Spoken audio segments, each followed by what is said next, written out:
Hello there, dear listener. Welcome to tonight's tales for the nocturnal historians such as yourself. I'm so glad you've chosen to spend some time with me as we explore the hidden corners of history together.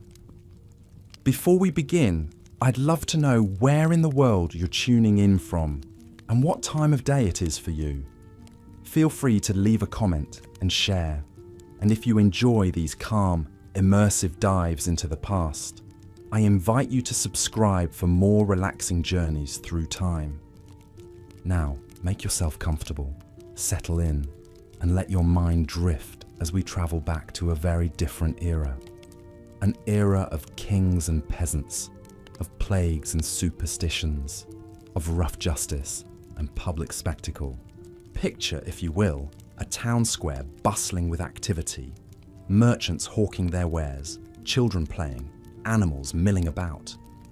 But there's a palpable tension in the air. A wooden platform has been erected in the center of the square, and upon it stands a dark, hooded figure. This is the executioner, a man both reviled and feared, but utterly necessary in the brutal machinery of medieval justice. The crowd parts as a ragged prisoner is led to the platform, hands bound. The executioner grips his axe and prepares to dispatch the condemned soul to the next world. It's a grim scene, one that was all too common in towns across Europe for centuries. The medieval period was an age of harsh punishments. Thieves had their hands cut off, blasphemers had their tongues removed, and murderers, traitors, and heretics faced the ultimate penalty, a public execution, whether by beheading, hanging, burning at the stake, or methods even more gruesome. At the center of it all was the executioner, a man tasked with the bloody business of torture and death. It's difficult for us to imagine the kind of person who could fill such a role, but behind the dark hood and fearsome reputation, the executioner was a human being, with a life and a story all his own. Over the next hour or so, we'll peer into the shadows and uncover what life was really like for the medieval executioner. We'll examine how one became an executioner and what a typical day in this macabre profession entailed. We'll meet some of the most famous and infamous executioners in history, from France to England, and learn how they coped with their dark duties. Through it all, we'll grapple with some profound questions. What kind of society needs an executioner in the first place? How did the executioners themselves reconcile their grim work with their conscience and their faith?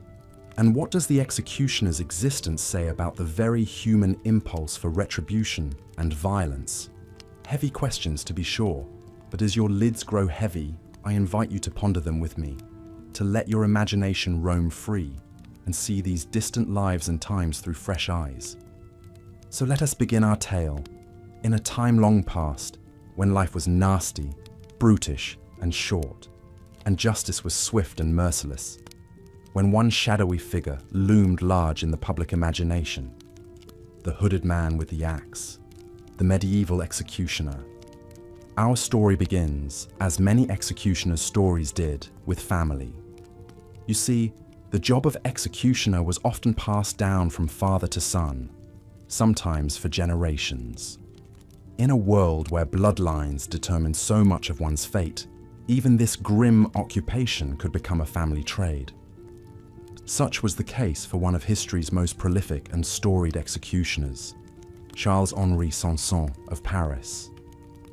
Born in 1739, Charles-Henri was the scion of an executioner dynasty stretching back to the 1600s. His great-grandfather, a common soldier named Charles Sanson, had first taken up the axe in service to King Louis XIII. The Sanson patriarchs had been state executioners ever since, presiding over the offing of the king's enemies with practiced detachment. For Charles-Henri, following in his forefathers' footsteps must have felt all but inevitable. As a small boy, he watched his father, also named Charles, depart for the day's grim work. In the evenings, Charles would return, his dark cloak spattered with blood, his eyes distant.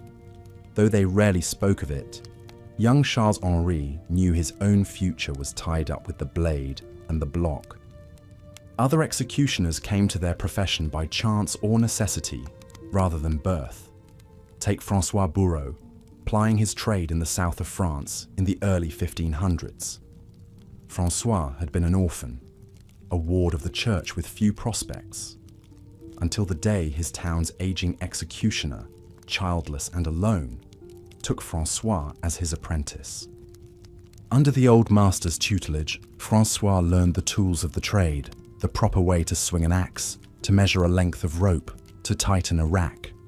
They were lessons in brutality, but to François, they were a path out of poverty, a way to make a living, to have a place in the world, however low and loathed it might be.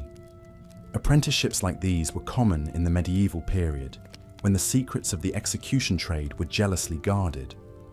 A novice headsman might spend years assisting his master, learning each technique through repetition and routine. Only when the old executioner retired or died could his apprentice assume the full mantle, the dark hood and cloak that marked him as the town's dispenser of death. But the education of the executioner went beyond mere technical skill. He had to study anatomy, learning the precise angle to sever head from body, the exact pressure to snap neck and spine. For in a perverse way, the executioner's chief aim was to minimize suffering. A swift, clean death was considered a mercy, a last kindness to the condemned. More than this, the executioner had to steel himself for the mental and emotional toll of his work. To witness agony and death, day after day, and still maintain composure.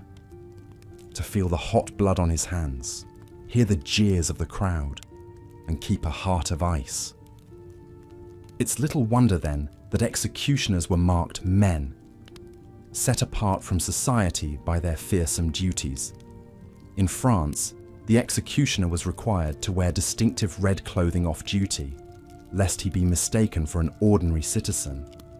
In Germany, he often lived in a special house outside town, provided by the authorities but shunned by the populace. The training of the executioner, then, encompassed far more than the mere mechanics of killing. It was a preparation for a life of isolation and infamy, a life that would demand a terrible price, as we'll see. But first, let us imagine ourselves in the executioner's shoes, on a day when his services are required. Dawn breaks cold and grey over the sleeping town. In his stone cottage on the outskirts, the executioner rises from a fitful sleep. He dresses silently, his mind already fixed on the work ahead. He makes his way to the town square, deserted in the early morning chill. There, he begins his preparations. He checks the scaffold, ensures the trapdoor is well oiled and functioning. He inspects his tools, the axe, the rope, the pincers, the implements of his trade. As he works, his mind wanders to the prisoner languishing in the dungeon, a beggar convicted of theft, or perhaps a young woman accused of witchcraft. He wonders if they'll meet their fate bravely, or collapse in trembling fear. But it is not his place to question their guilt or innocence. That was for the magistrates and courts to decide.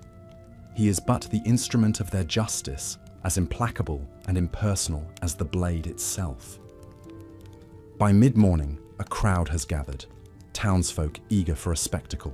The prisoner is led out, pale and shackled. The executioner guides them up the steps of the scaffold as a clerk reads out the charges and sentence. Then it is time. With a whispered prayer, a steadying breath, the executioner takes up his tool. The prisoner kneels, bowing their head. A hush falls over the square, and in one swift, practiced motion, it is done. A life extinguished, a judgment rendered in blood. But the executioner's day is far from over. There is still the messy business of cleanup, disposing of the body, washing away the gore. And there may be other punishments to be carried out. A public whipping for a pickpocket, perhaps. The removal of a blasphemer's tongue. Each sentence, a fresh horror. As the sun sinks low over the town walls, the executioner makes his weary way home. His hood is spattered, his tools wrapped in stained cloth. He feels the townspeople's eyes upon him, fearful, accusing. Even the children scatter at his approach, called back by their mothers. Alone in his cottage, he contemplates the nature of his work. Is he a righteous servant of the law, or a base murderer sanctioned by the state? Does delivering a quick death truly absolve him, or is his soul forever stained? These are the doubts that plague the executioner in the dark watches of the night. The price he pays for his grisly trade. And yet come morning, he will take up the axe once more. For this is the only life he has ever known. Such was the lot of the average executioner, toiling day by day in obscurity. But some few names from this shadowed profession stand out in the annals of history.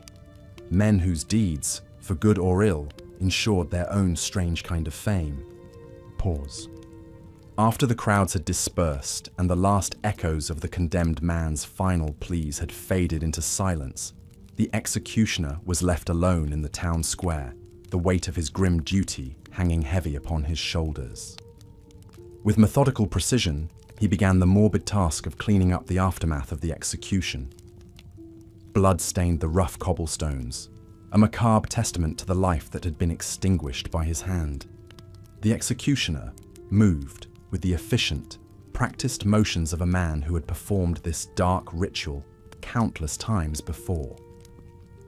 He gathered up the lifeless body, now devoid of the spark of vitality that had animated it mere moments ago, and prepared it for disposal. In some cases, the remains would be claimed by family members for a proper burial, but more often than not, the earthly vessel of the condemned would be unceremoniously dumped into an unmarked grave, forever lost to history. As he worked, the executioner's mind wandered to the paradoxical nature of his existence. He was a man both reviled and revered, feared and respected in equal measure. His was a life lived on the fringes of society, forever tainted by the blood that stained his hands.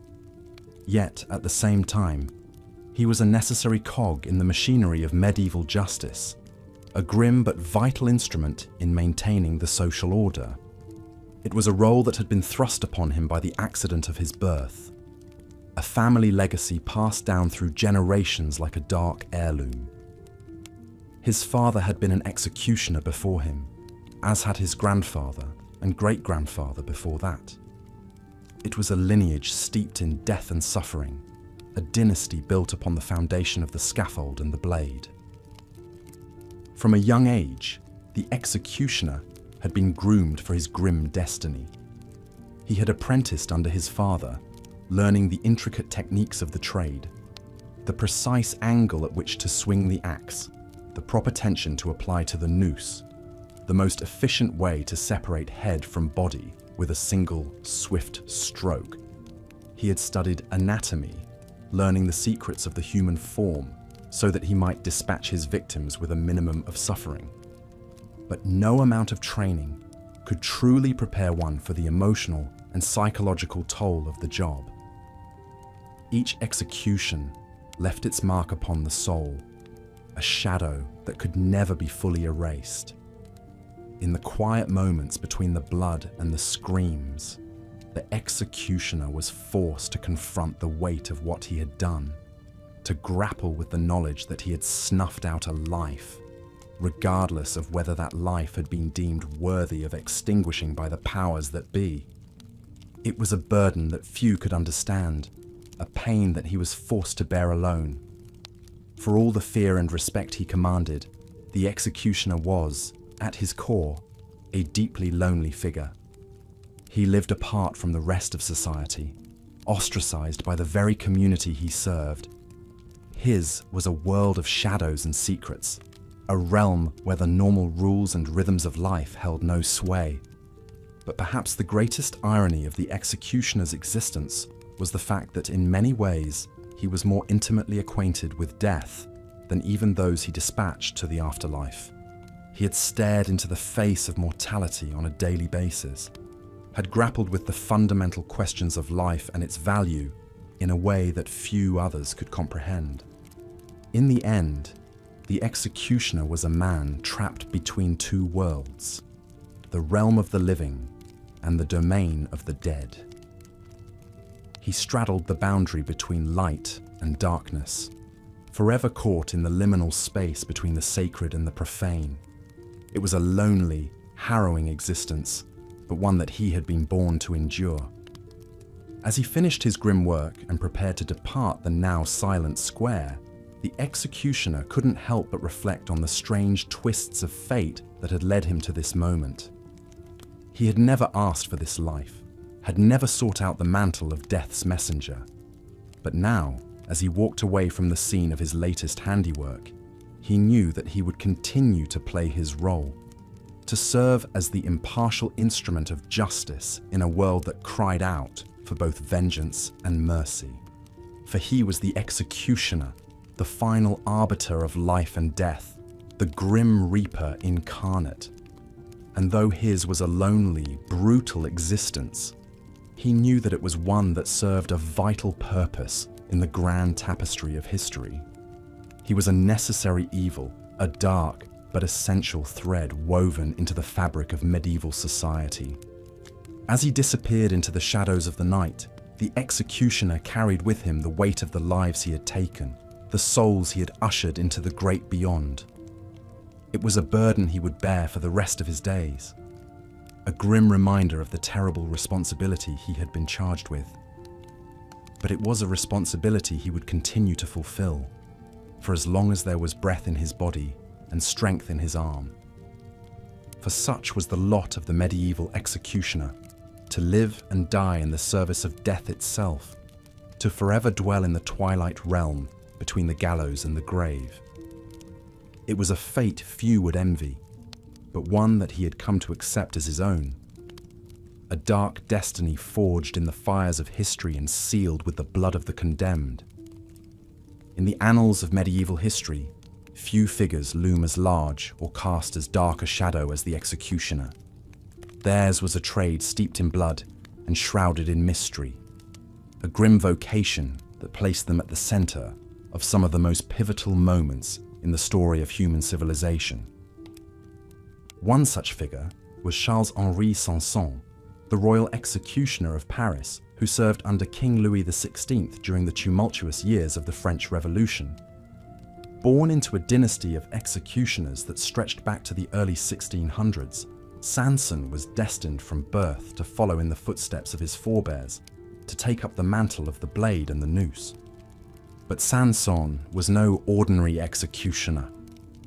Over the course of his long and storied career, he personally dispatched nearly 3,000 individuals, from common criminals to aristocrats, and even, in a shocking turn of events, the king himself. It was a staggering tally, a testament to both Sanson's skill and the sheer scale of the bloodshed that marked the French Revolution. Despite the grim nature of his work, Sanson was known for his professionalism and his dedication to his craft. He took great pride in his ability to dispatch his victims swiftly and efficiently, with a minimum of suffering. In an era when public executions were often prolonged and gruesome spectacles, Sanson sought to bring a measure of dignity and humanity to the proceedings, to grant his victims a clean and merciful death. But even for a man as steeped in death as Sanson, the sheer volume of executions he presided over during the Revolution took a profound emotional and psychological toll. In his private moments, Sanson grappled with the moral implications of his work, struggling to reconcile his duty to the state with his own sense of right and wrong. It was a struggle that would come to a head on January 21st, 1793, when Sanson was called upon to execute King Louis XVI himself. In a stunning reversal of fortune, the man who had once wielded the power of life and death over his subjects was now at the mercy of the very instrument of justice he had once commanded. For Sanson, it was a moment of profound historical significance, a turning point in the story of France and the world. But it was also a moment of great personal anguish, as he grappled with the weight of what he had been asked to do. In the end, Sanson carried out his duty with the same professionalism and skill he had brought to all his previous executions. But the experience left an indelible mark upon his psyche, a scar that would never fully heal. In the years that followed, Sanson continued to ply his grim trade, presiding over the executions of Marie Antoinette and countless other victims of the Reign of Terror. But even as he went through the motions of his dark ritual, he could feel the toll it was taking on his soul. As he entered his final years, Sanson turned his attention to securing his legacy, to ensuring that the knowledge and skills he had accumulated over a lifetime of service would not be lost. He took on his own son as an apprentice, teaching him the secrets of the trade, just as his own father had taught him. It was a bittersweet moment for Sanson as he contemplated the end of his own journey and the beginning of his son's. He knew all too well the burden that his child would be taking on, the dark mantle that he would be forced to wear for the rest of his days. But he also knew that it was a necessary evil, a grim but vital service that someone would always need to provide. And so, as he lay on his deathbed, his life's work finally complete, Charles-Henri Sanson could rest easy in the knowledge that he had fulfilled his destiny, that he had played his part in the great drama of history. He had lived a life in the shadow of the scaffold, a life steeped in blood and sorrow, but he had also lived a life of purpose and meaning, a life dedicated to the pursuit of justice, however dark and twisted that justice might be. In the end, Sanson's story is a testament to the strange and complex role that executioners played in medieval and early modern society. They were figures of fear and fascination, reviled and respected in equal measure. They were the embodiment of the state's ultimate power over life and death, the living incarnation of the idea that sometimes, in order for society to function, blood must be spilled and lives must be taken. But they were also human beings, individuals with their own hopes and dreams, their own fears and doubts. They were men and women who had been born into a dark and terrible destiny, who had taken up the mantle of death out of duty and necessity rather than choice. And it is in this duality that the true tragedy of the executioner's life can be found. For even as they performed a vital service for their society, they were forever tainted by the nature of their work, forever set apart from the rest of humanity. They were the dark angels of the medieval world, the grim reapers who walked among the living, forever balanced on the razor's edge between life and death. It is a legacy that echoes down through the centuries, a reminder of the terrible toll that the pursuit of justice can take on the human soul. And it is a legacy that we would do well to remember, even as we move forward into a brighter and more humane future. For in the end, the story of the medieval executioner is the story of us all, a tale of darkness and light, of cruelty and compassion, of the eternal struggle between the better angels of our nature and the demons that lurk within the human heart. It is a story that reminds us of how far we have come as a species and how far we still have to go. And so, as we look back on the grim annals of history, let us remember the executioners, those dark and tragic figures who played such a vital role in shaping the world we know today. Let us remember their skill and their dedication, their sacrifice and their sorrow. But most of all, let us remember their humanity, the flickering spark of light that stubbornly persisted even in the darkest corners of the human experience. For in the end, it is that humanity that defines us, that sets us apart from the beasts and the monsters. It is that humanity that gives us hope, even in the face of the most terrible and unspeakable acts. And it is that humanity that we must cling to, now and always, as we strive to build a better and more just world for ourselves and for generations yet to come. For in the end, we are all executioners in our own way, all of us complicit in the great and terrible drama of life and death that plays out on the stage of history. But we are also all human beings, blessed with the power to choose, to change, to grow. And it is in that power that our greatest hope lies. The hope for a world where justice is tempered with mercy, where cruelty gives way to compassion, and where even the darkest corners of the human experience are illuminated by the light of understanding and love. So let us remember the executioners, those grim and tragic figures who walked in the shadow of the scaffold. But let us also remember the light that flickers within us all, the stubborn spark of humanity that refuses to be extinguished, no matter how dark the night may seem. For in the end, it is that light that will guide us forward, that will lead us out of the darkness and into a brighter and more hopeful tomorrow. And it is that light that will ensure that the story of the executioner, for all its sorrow and all its tragedy, is ultimately a story of hope, a reminder that even in the darkest of times, the human spirit will always find a way to endure, to overcome, and to triumph. As the executioner's heavy footfalls echoed through the dungeon passageway, the condemned man's ragged breath quickened. Flickering torchlight danced across damp stone walls, casting eerie shadows that seemed to reach out like grasping fingers. The prisoner rattled his chains in a futile plea, but the executioner's face betrayed no hint of mercy. This was merely another day's work for him, another wretched soul to dispatch. Many assume the medieval executioner was little more than a mindless brute, a sadist who reveled in the gruesome task of dealing death.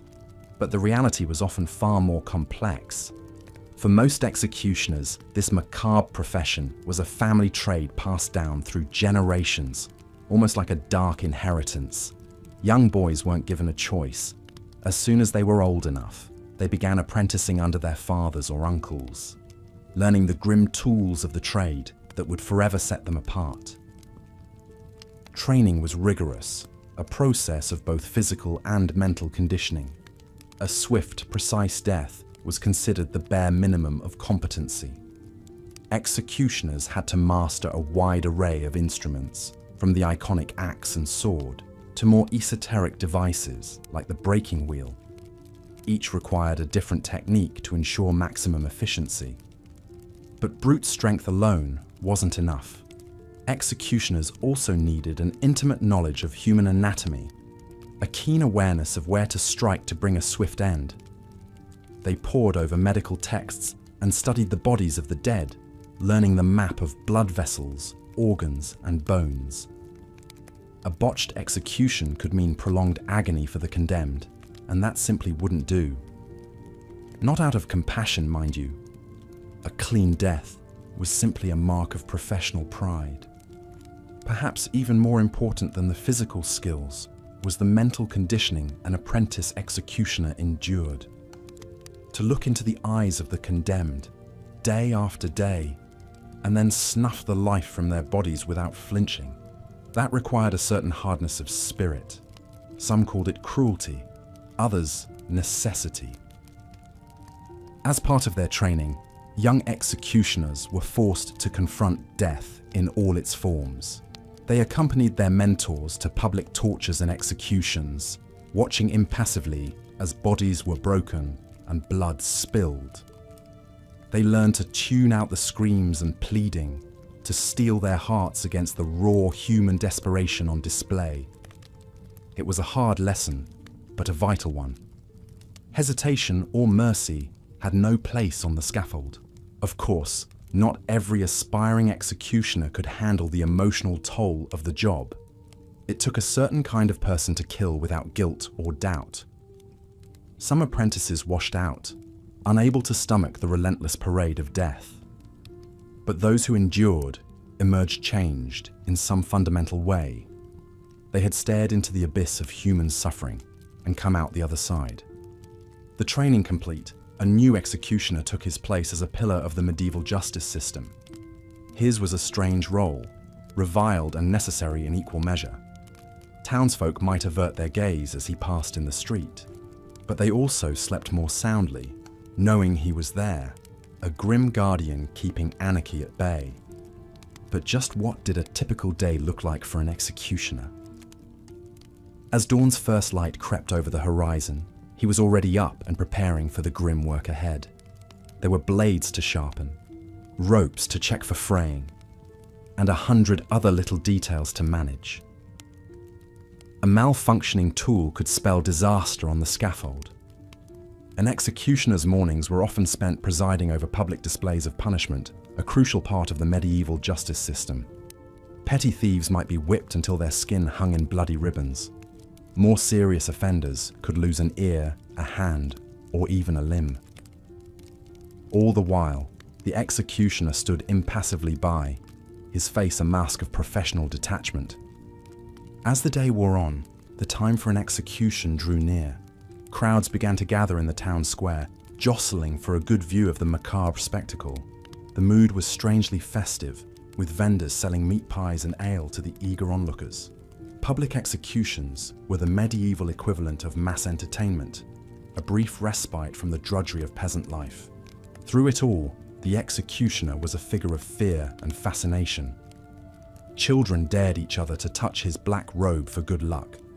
Some even believed his sweat or blood could cure ailments, a superstition the executioner was all too happy to exploit for a few extra coins.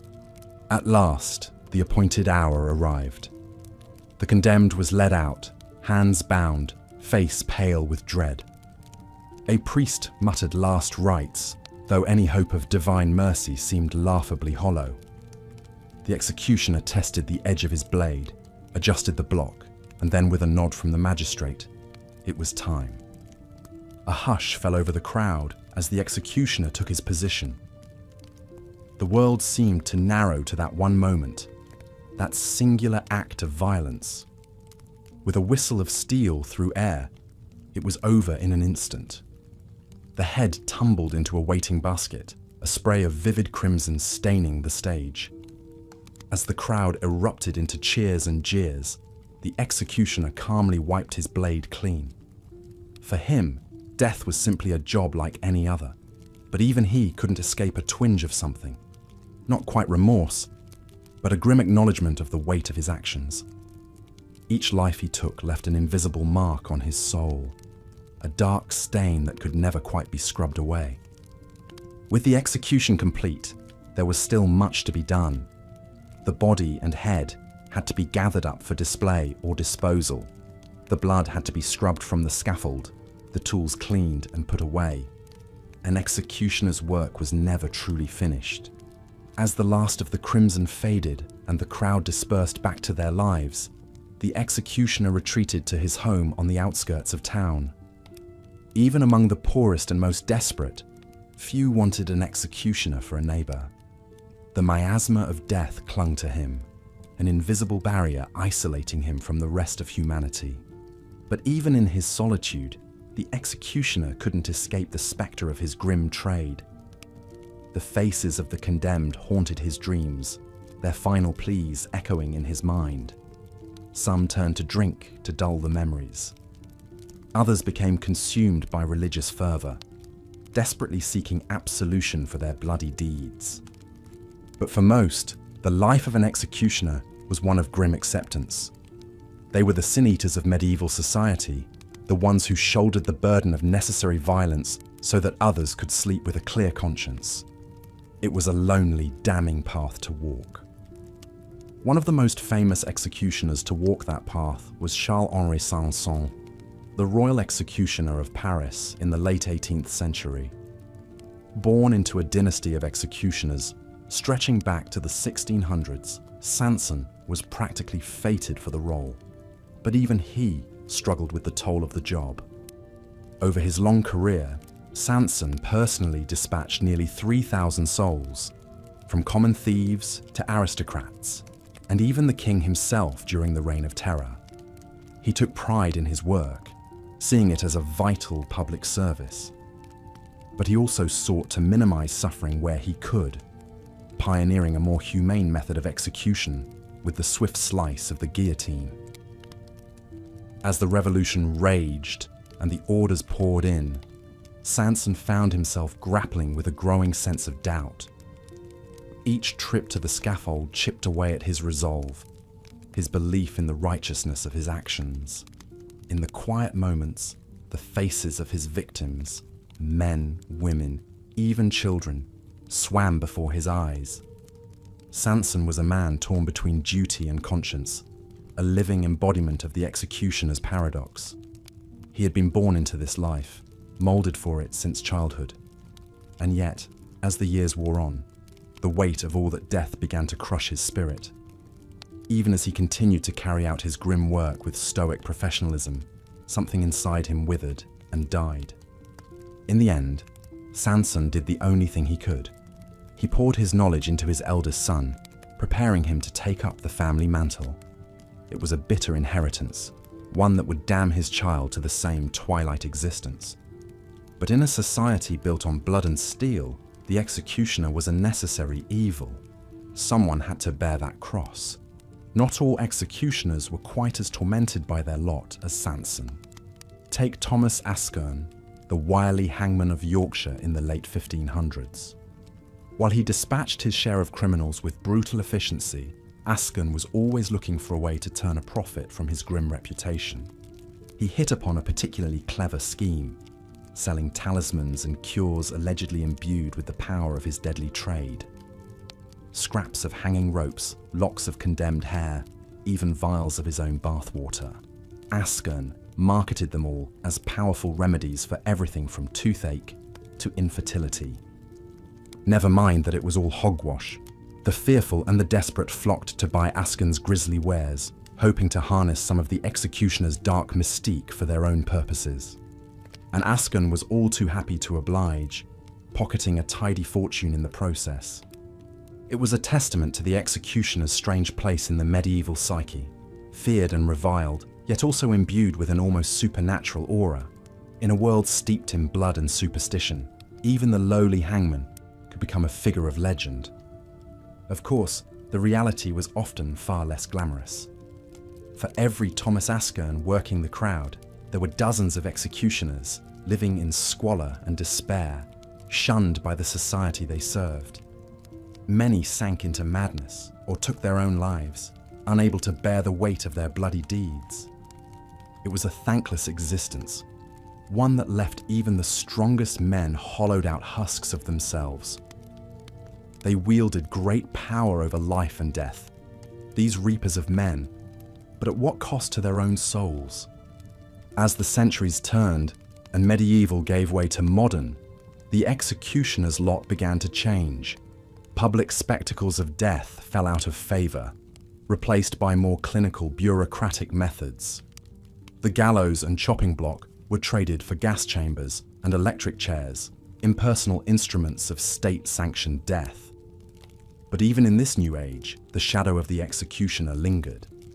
Johann Reichardt, Bavaria's chief executioner in the early 20th century, bore that shadow as heavily as any of his medieval predecessors.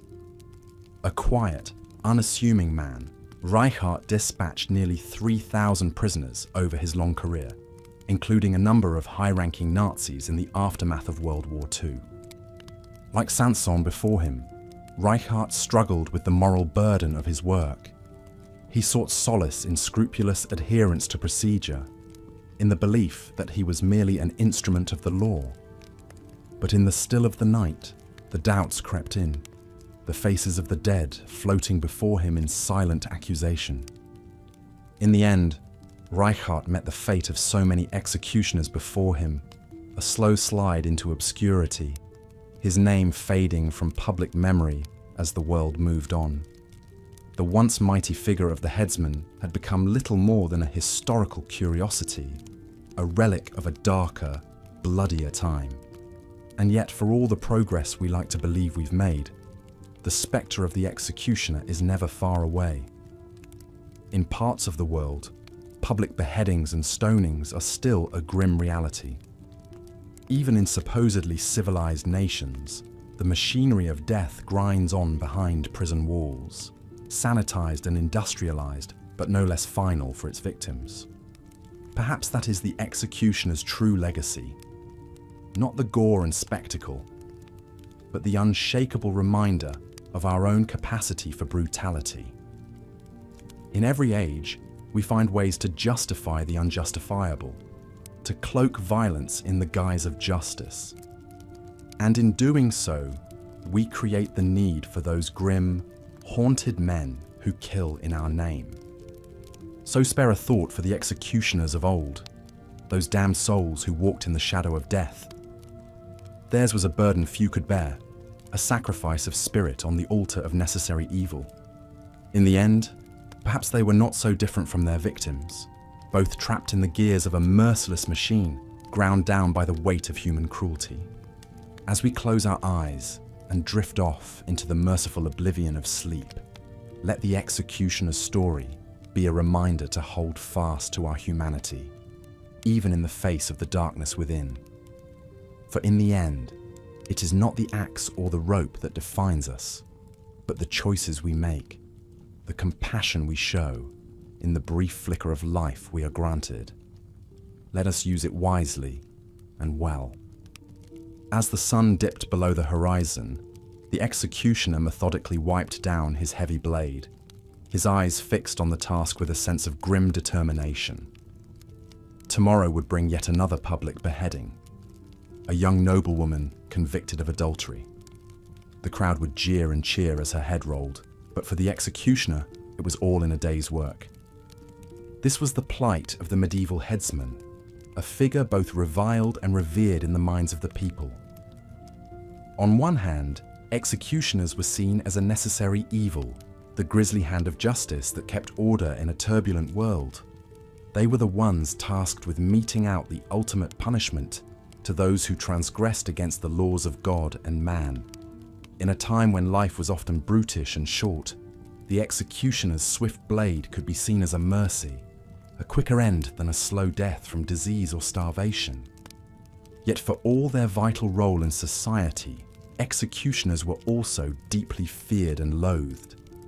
To kill in the name of the law was still to kill, and those who dealt in death were often shunned as pariahs.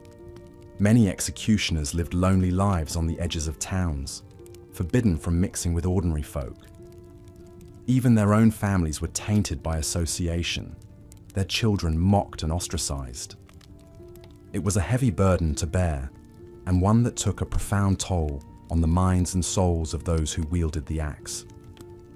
Depression, madness, and drink were all too common among executioners, the weight of their dark deeds eroding their humanity bit by bit. Some found solace in religion, praying fervently for the forgiveness of the lives they'd taken.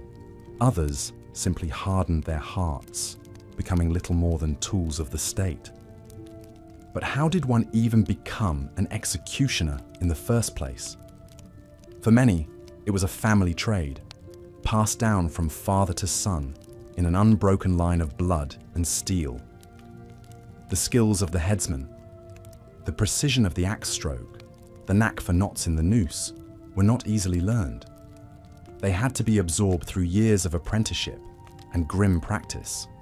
From a young age, executioners' children would assist their fathers in the grisly work, helping to sharpen blades or bind the wrists of the condemned. They watched and learned, steeling themselves for the day when they too would take up the heavy mantle. It was a strange and morbid inheritance, but one that could also confer a certain status.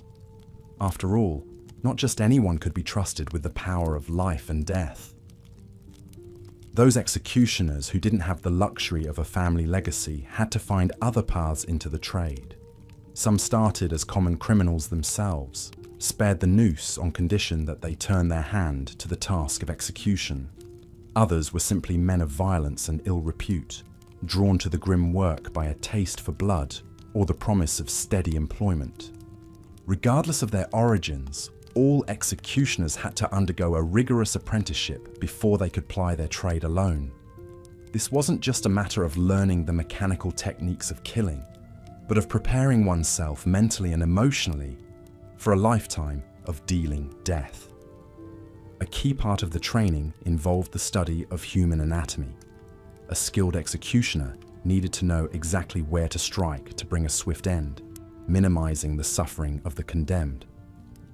This meant countless hours spent poring over medical texts, or even secretly dissecting the corpses of the executed to better understand the workings of muscle and bone. But no amount of book learning could truly steel an apprentice for the visceral reality of the task. That could only come through hard experience, through taking up the blade again and again until the sight and sounds of death no longer turned the stomach. It was a brutal initiation, a baptism in blood that left an indelible mark on even the hardest of men. Those who survived their grim apprenticeship would go on to become journeyman executioners, traveling from town to town to lend their services as needed.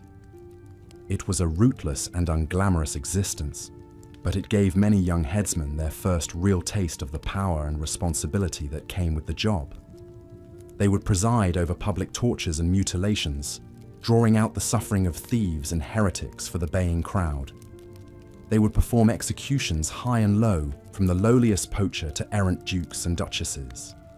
And always, they would bear the weight of their fearsome reputation, cloaked in the dark garb of their trade.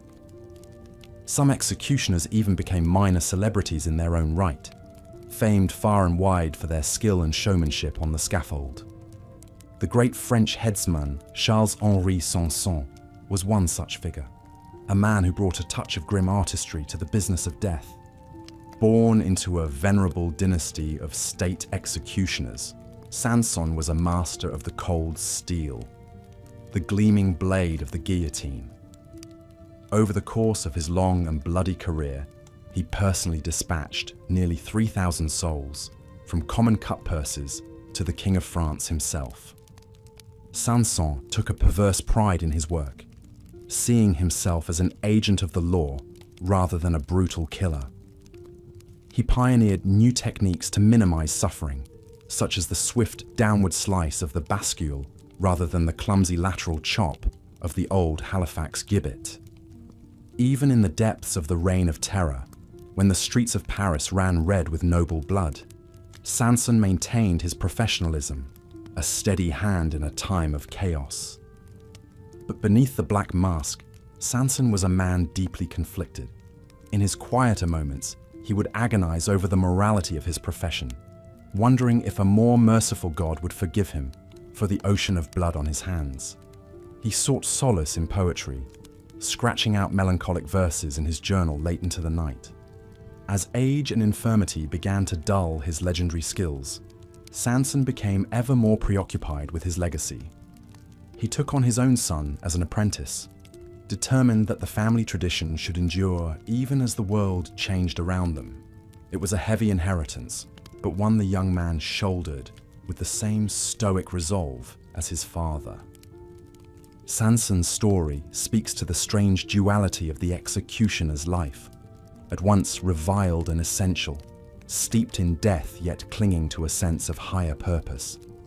It was a contradiction that many of his colleagues wrestled with as they went about their grim business. In England, the hangman Thomas Askern found a unique way to square this circle. By day, he was the scourge of the gallows, a hooded figure of dread looming over the trembling condemned. But by night, Askern pursued a secret second career as a purveyor of macabre medicines and charms.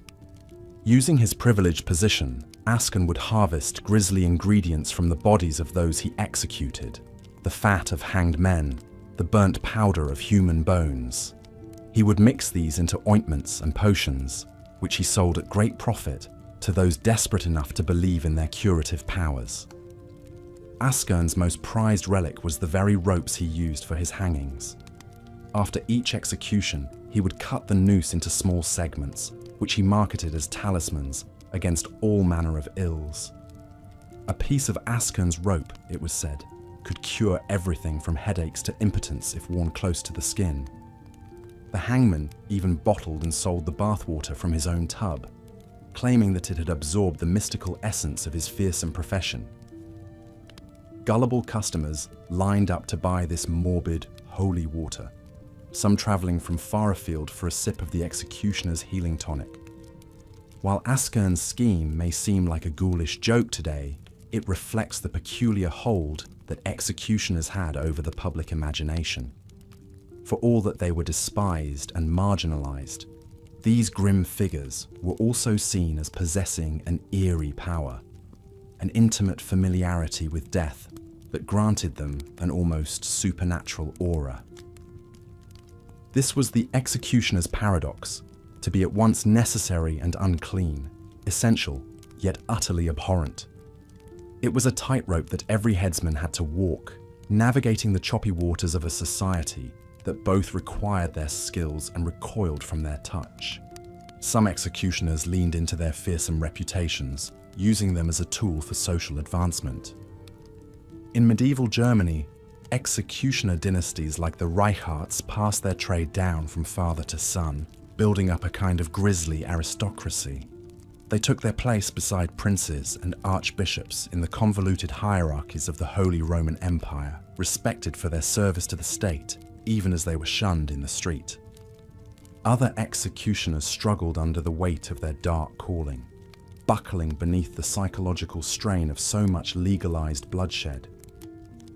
Heavy drinking was an occupational hazard for those who couldn't stomach the work sober. Some executioners turned to religion, donating lavishly to the church in a bid to buy back their tarnished souls. Still others fell into madness, babbling to themselves as they paced the drafty halls of their lonely homes. The famous Bavarian executioner Johann Reichard knew all too well the toll that his grim profession could take. By day, he played the role of the state's loyal servant, dispatching criminals and dissidents with Teutonic efficiency. But at night, the screams of the dying echoed ceaselessly in his dreams. Reichard found himself the last of a dying breed, in an age when the old certainties were crumbling. As the Nazis swept across Europe, he continued to ply his trade in secret, his services still required by a regime that relied more on the firing squad than the headsman's blade. But even Reichard could see that the age of the executioner was coming to a close, rendered obsolete by the cold efficiency of the gas chamber and the mechanized slaughter of the camps. In the end, Reichard met his own grim fate at the hands of the victorious Allies, condemned as a war criminal for his small part in the Holocaust. It was an ignominious end for a man who had only ever seen himself as a servant of the law, a cog in the machine of justice. As Reichard went to his own death, he might have reflected on the strange and terrible arc of his profession, from the town square of medieval Europe to the blood-soaked abattoirs of the modern age. The executioner had always been a creature of paradox, reviled and necessary in equal measure. But in the end, even the most storied dynasties of death couldn't escape the judgment of history. Today, the figure of the hooded headsman seems like a relic of a distant past, a bogeyman from the bloodier pages of human history. But the legacy of that grim trade still lingers in the shadows of our collective psyche. We may have traded the gallows for the gurney, the axe for the syringe, but the need for some final arbiter of justice endures. And so too does the executioner's burden, that strange and terrible weight borne by those who kill in the name of the law. It's a weight that has crushed many a soul through the ages, even as it has propped up the edifice of civilization. In the end, perhaps that is the executioner's true legacy, to remind us of the darkness that lurks beneath the veneer of justice and the toll that must be paid by those who serve as its instruments. As the first rays of dawn begin to filter through the shuttered windows, the executioner rises from his uneasy slumber. He dons his black hood and heavy gloves, the uniform of his ancient trade. With a last lingering glance at the heavy blade on the wall, he steps out into the morning chill. The world may change, but the work of the executioner remains the same. It's a heavy burden, but one he will shoulder for as long as the law demands. Such is the lot of the medieval headsman, the grim hand of justice in a world of blood and steel. The life of an executioner was one of isolation and inner turmoil, a constant wrestling with the weight of their grim responsibilities. Though they wielded the power of life and death, it came at a steep personal cost. Many executioners turned to vices like drinking or gambling to numb the emotional toll. Some descended into madness, haunted by the faces of the condemned. Yet even in their lowest moments, executioners held a strange status in medieval society. They were outcasts, but also in some ways revered, or at least feared.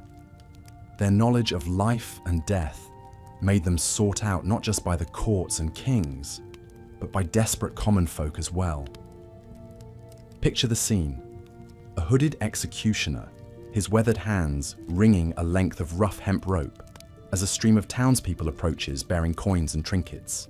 They've come to beg for scraps of the hangman's rope, believing it can cure their ailments or ward off evil spirits. The executioner obliges with a knowing nod, playing the part of mystic healer. This was the clever scheme of Thomas Askern, a 16th century hangman in Yorkshire, England. Askern realized that even as his neighbors shunned him in public, they would still furtively seek him out for favors. And so he gave the people what they wanted: talismans and potions and blessings from an agent of death. Askern would soak lengths of execution rope in his bathwater and sell them at a premium as holy water cures. He carved bits of the wooden gallows into amulets and palmed off personal items from the condemned as morbid relics. It was all quite sacrilegious and assuredly a sham, but Askern soon grew rich from his side business. The irony was lost on no one, perhaps least of all Askern himself. By day, he was a pariah, but by night, a paradoxical savior peddling life through instruments of death. The same hands that ended lives by the dozen were then turned to hawking counterfeit cures. Askern may have been a conman, but he was a canny businessman above all. He knew he would never be accepted in respectable society. So instead he met the people where they were, in the fearful shadows. He exploited his own sinister reputation and the superstitions of the age to carve out a more comfortable existence. It's hard to say if Askern truly believed in his own schemes or was simply a pragmatic opportunist. Perhaps in his own way, he found a deeper meaning or atonement in this double life that made his lethal day job more bearable. But the Askern story shows the mental gymnastics and subterfuge executioners often resorted to in reconciling their place in the world. For as much as executioners were part of the fabric of medieval life, they paid a heavy price to play their role. The very thing that gave their life purpose also barred them from inclusion and normalcy. They were, in a sense, prisoners and victims of the system just as much as those they put to death. Men like Askern found ways to profit from their grim reputation. Others retreated into hermit-like isolation.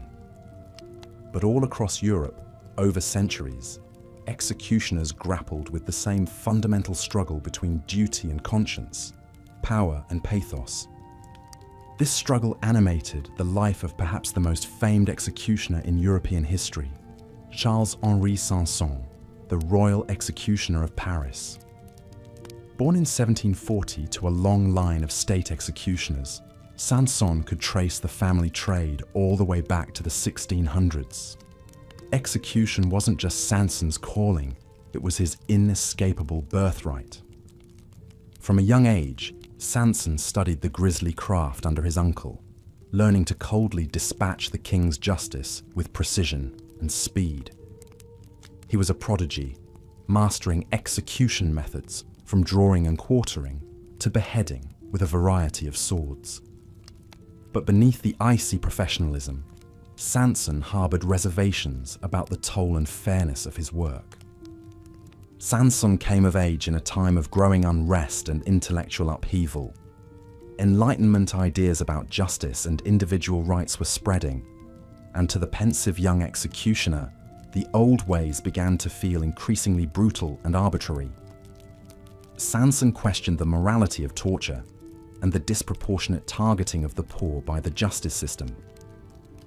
But he was trapped by the gravity of his family legacy and his duty to the crown. He was an integral part of the system he questioned, bound by reputation, oath, and the immense pressure to uphold the dark Sanson dynasty. By the time revolution erupted in France in 1789, Sanson was already a master executioner. His services would be in high demand as the people turned against the ruling aristocracy. But even as he played his part in enacting revolutionary justice, Sanson's doubts gnawed at him. He lopped off the heads of errant royals and troublesome rebels alike, including King Louis XVI himself in 1793.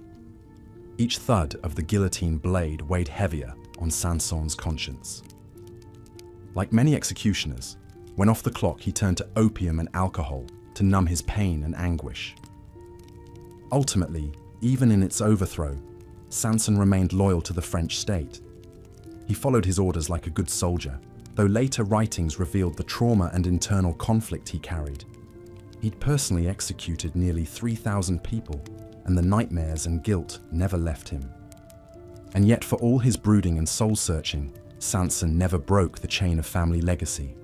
In his final years, he focused his energy on tutoring his own son, Henri, in the executioner's dark art.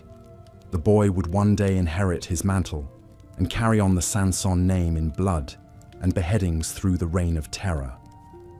The mental and emotional anguish Sanson suffered was the executioner's omnipresent shadow. The nature of the work practically guaranteed post-traumatic stress and deep psychological scars. This was another reason executioners tended to work in family dynasties. The trade required an understanding and hardiness that outsiders lacked. Only a fellow executioner could truly grasp the weight of the role. They were a brotherhood, bonded by blood, and the uniquely difficult headspace required. Many executioners followed their father's footsteps, not out of bloodlust, but because there was simply no one else who could relate to their experience.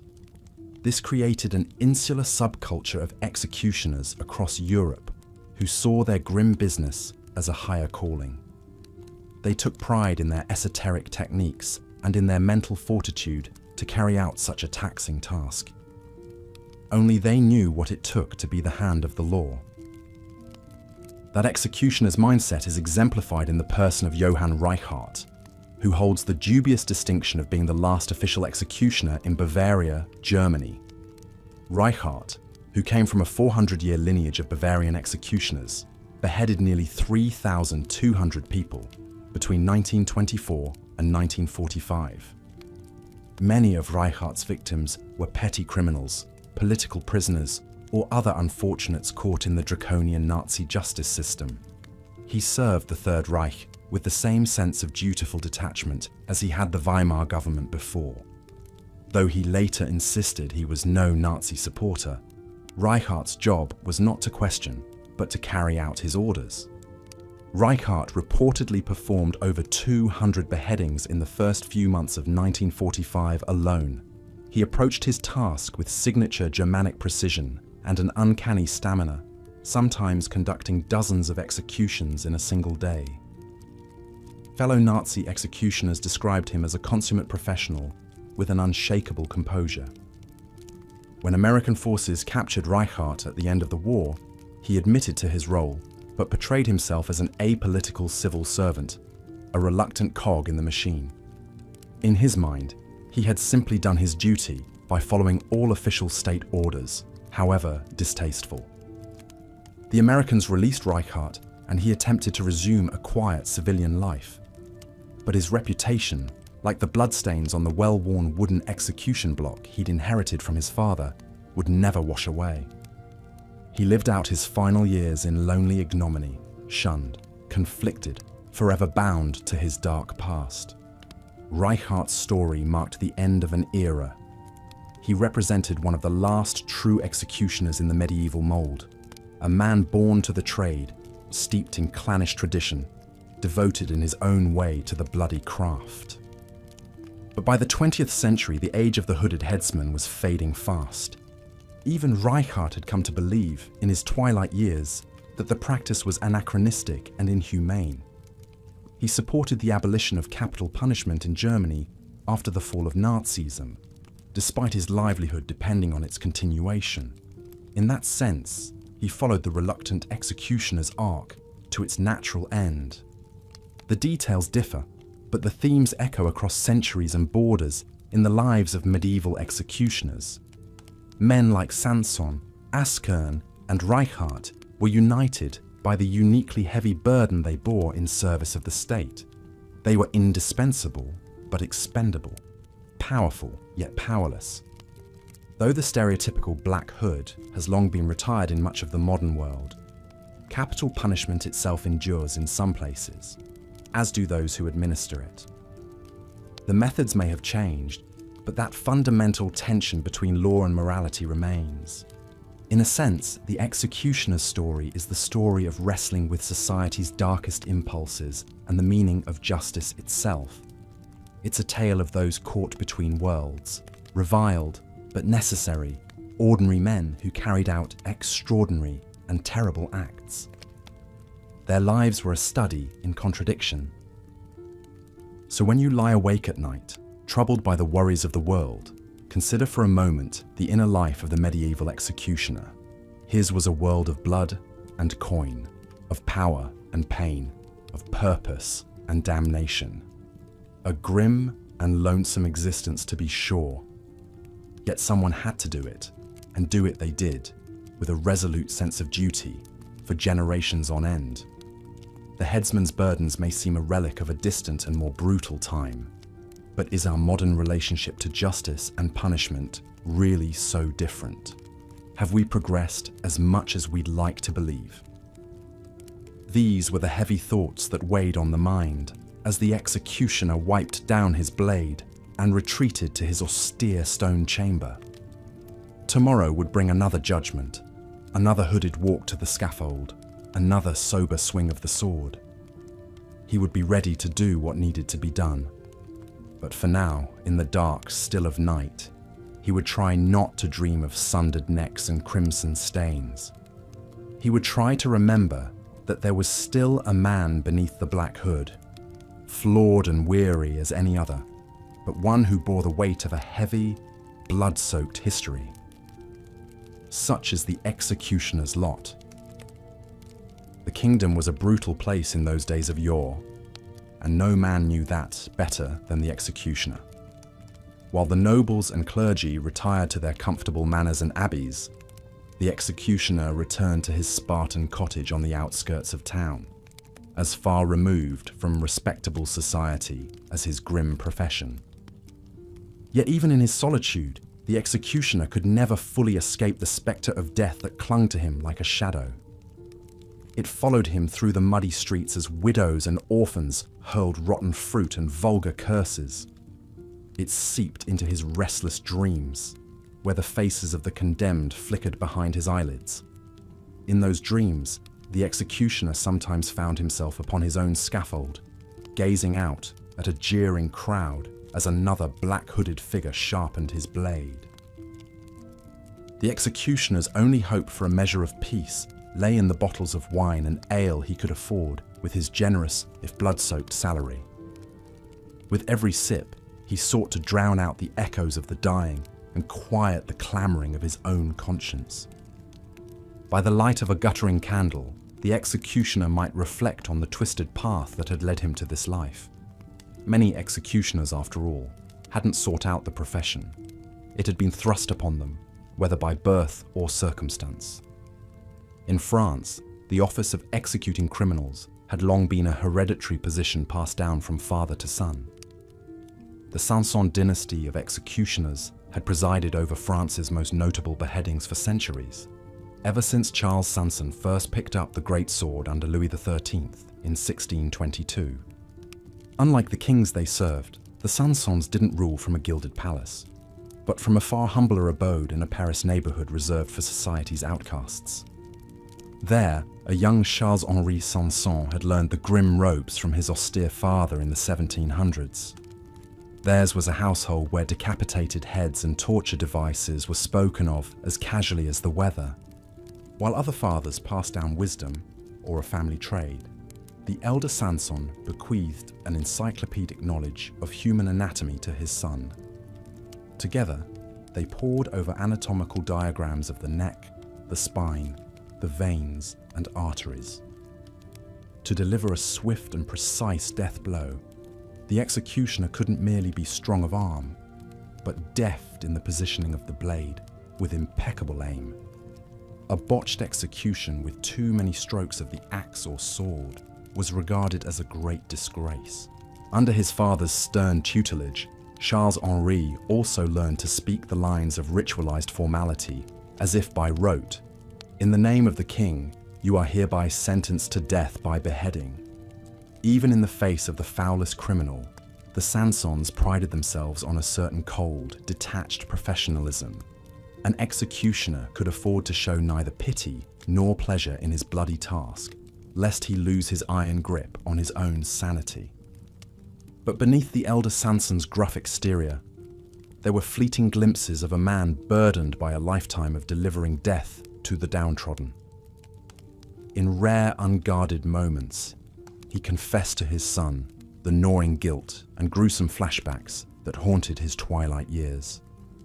It was a chilling omen of the inner demons the young Charles-Henri would battle, as he, in turn, ascended to the role of France's royal executioner.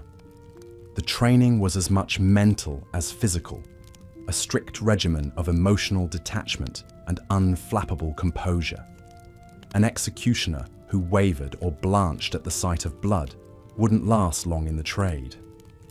With practice and time, Charles-Henri learned to don the impassive mask expected of his station.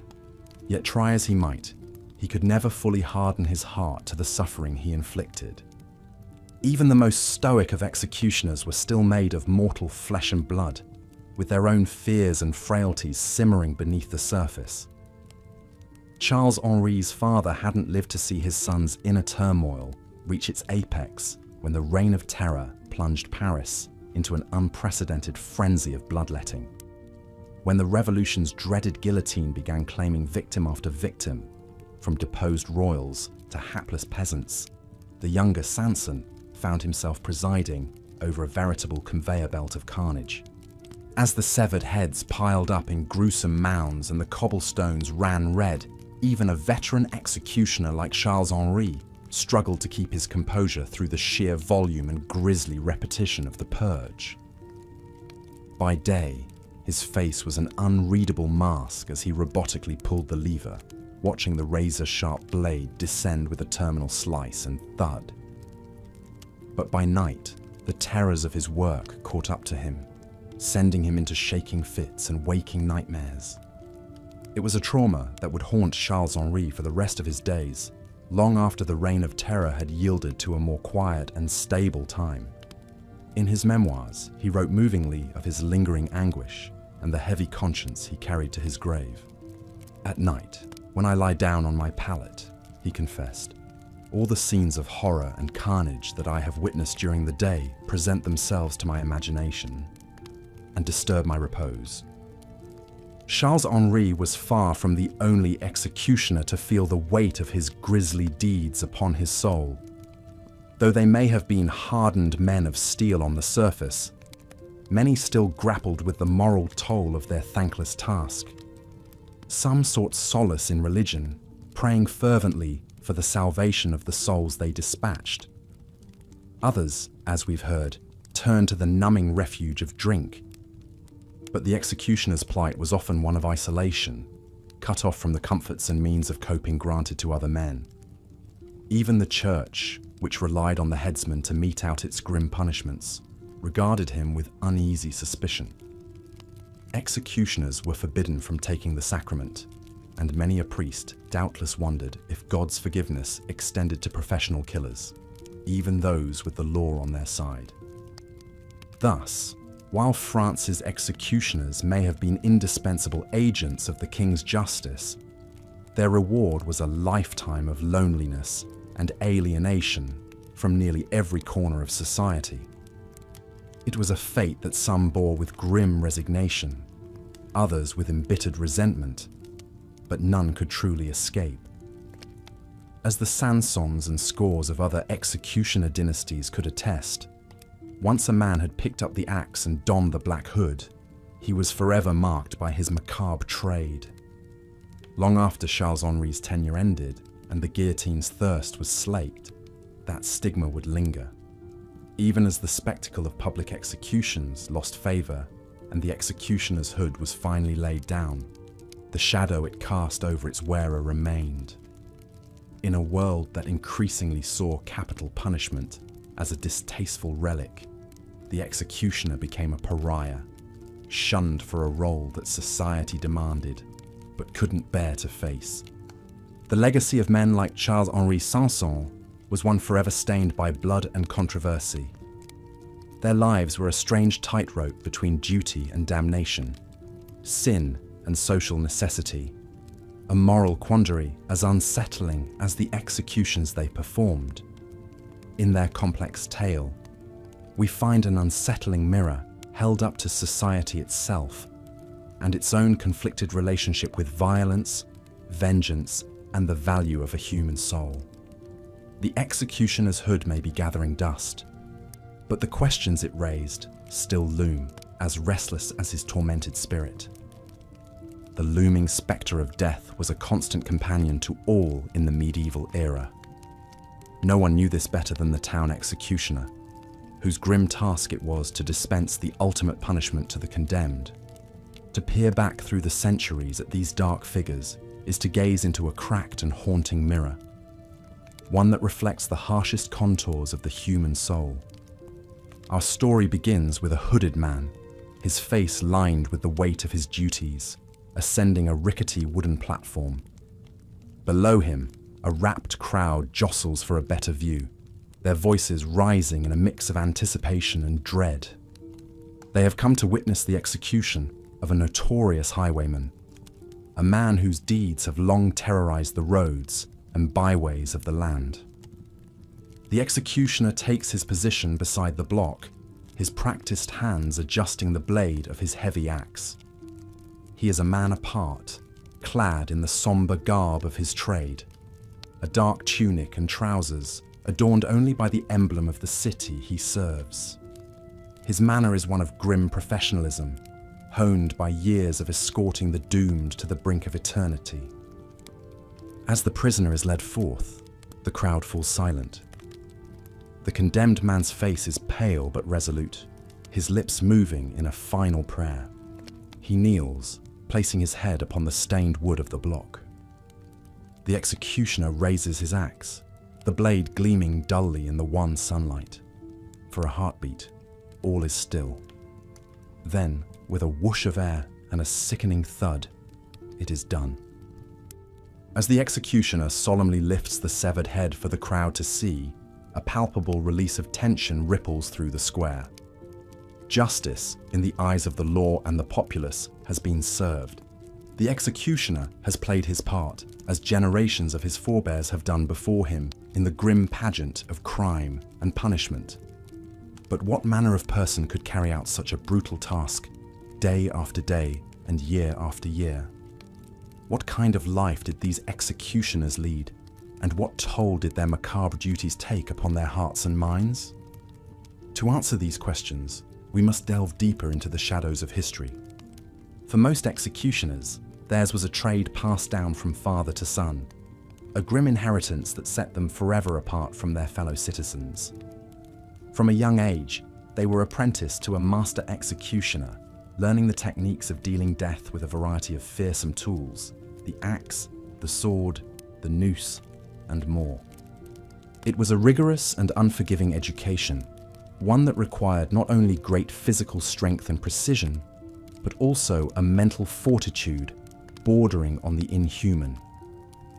An executioner had to learn to steel himself against the screams and pleas of the condemned, to carry out his duties with a kind of detached professionalism. Part of this training involved a deep study of human anatomy, a necessary precursor to ensuring a swift and relatively painless death for those sentenced to die. A skilled executioner could sever a head with a single blow, or snap a neck with a deft twist of the rope. He took pride in his ability to minimize suffering, even as he ended lives. But no amount of training could fully prepare an executioner for the weight of his grisly duties. To kill on command, day after day, exacts a heavy toll on the mind and spirit. Many executioners turned to drink to dull the pain, losing themselves in the oblivion of the bottle. Others retreated into grim solitude, shunned by a society that feared and reviled them even as it relied upon their services. It was a lonely and harrowing existence, to be forever balanced on the knife's edge between life and death. An executioner walked in the Shadowlands, estranged from the world of the living, but not yet consigned to the realm of the dead. His was a twilight world, forever tainted by the blood he spilled in the name of justice. And yet, even within this bleak landscape, there were moments of humanity, glimmers of light amidst the pervading darkness. In the quiet hours before a public execution, as the town square slowly filled with onlookers, the executioner would often visit the condemned in their cell, offering what small comfort he could. Sometimes, it was a drink of water or a morsel of bread. Other times, it was a prayer or a gentle word, a reassurance that the end would be quick and clean. These small acts of kindness were a lifeline for the doomed, a final touch of human warmth before the axe fell. For all the gruesomeness of his trade, the executioner was not a cruel man by nature. He was a professional, tasked with a necessary but awful duty. In his own way, he sought to bring a measure of dignity and solace to those he was charged with dispatching from this life. Perhaps that is why, despite the fear and loathing they inspired, executioners were also figures of dark fascination for the medieval public. Their lives were shrouded in mystery and legend, their personas a source of grim tales and whispered rumors. Some said that an executioner possessed supernatural powers, that he could communicate with the dead or cast curses upon the living.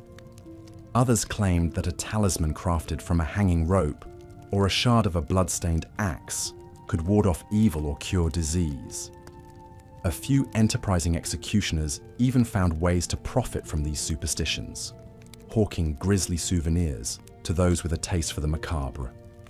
But for most executioners, the weight of their chosen profession was a burden to be endured, not celebrated. They lived their lives in the long shadow of the scaffold, forever marked by the dark deeds they committed in the name of king and country. And yet, even the most hardened of executioners could not fully escape the toll of their grim trade. In the dark of the night, when the crowds had dispersed and the blood had been washed away, the memories of the condemned would come flooding back. The pleas for mercy, the looks of terror, the awful finality of the blade's fall. Some executioners sought solace in religion, praying for the souls of those they had dispatched and for the salvation of their own troubled spirits. Others retreated into themselves, erecting high walls around their hearts and minds to keep out the nightmares. But none could entirely escape the spectre of death that clung to them like a shroud. In the end, the executioner's life was one of bleak necessity, a vital but horrifying cog in the machinery of medieval justice. They were the last faces the condemned would ever see, the dealers of society's harshest and most irreversible punishment. And yet, for all the darkness and brutality that attended their profession, executioners were also human beings, flawed, conflicted, and forever burdened by the weight of their grim duties. To remember them is to gaze unflinchingly at the darkest recesses of our shared history, and to ponder the toll that violence and retribution exact on the human soul. As we trace the executioner's path through the shadows of the past, we are reminded of the thin line that separates justice from vengeance, and the high price paid by those tasked with walking that line. In the end, the executioner's story is a cautionary tale, a stark reminder of the darkness that lurks within the human heart, and of the steep cost of keeping that darkness at bay. An instructive example of this complex dynamic can be found in the life of Charles-Henri Sanson, a famed executioner who plied his trade in Paris during the tumultuous years of the French Revolution. Born into a dynasty of executioners that stretched back to the 1600s, Sanson was a man steeped in the grim traditions of his forebears. From a young age, he was groomed to take up the family mantle, learning the dark arts of the blade and the noose at the knee of his father. By the time he came of age, Sanson was a master of his craft, a grim virtuoso in the theatre of public execution. But for all his skill and pedigree, Sanson was not immune to the toll of his chosen trade. In his memoirs, penned in the waning years of his life, he speaks of the heavy burden of his work, the constant weight of death upon his shoulders.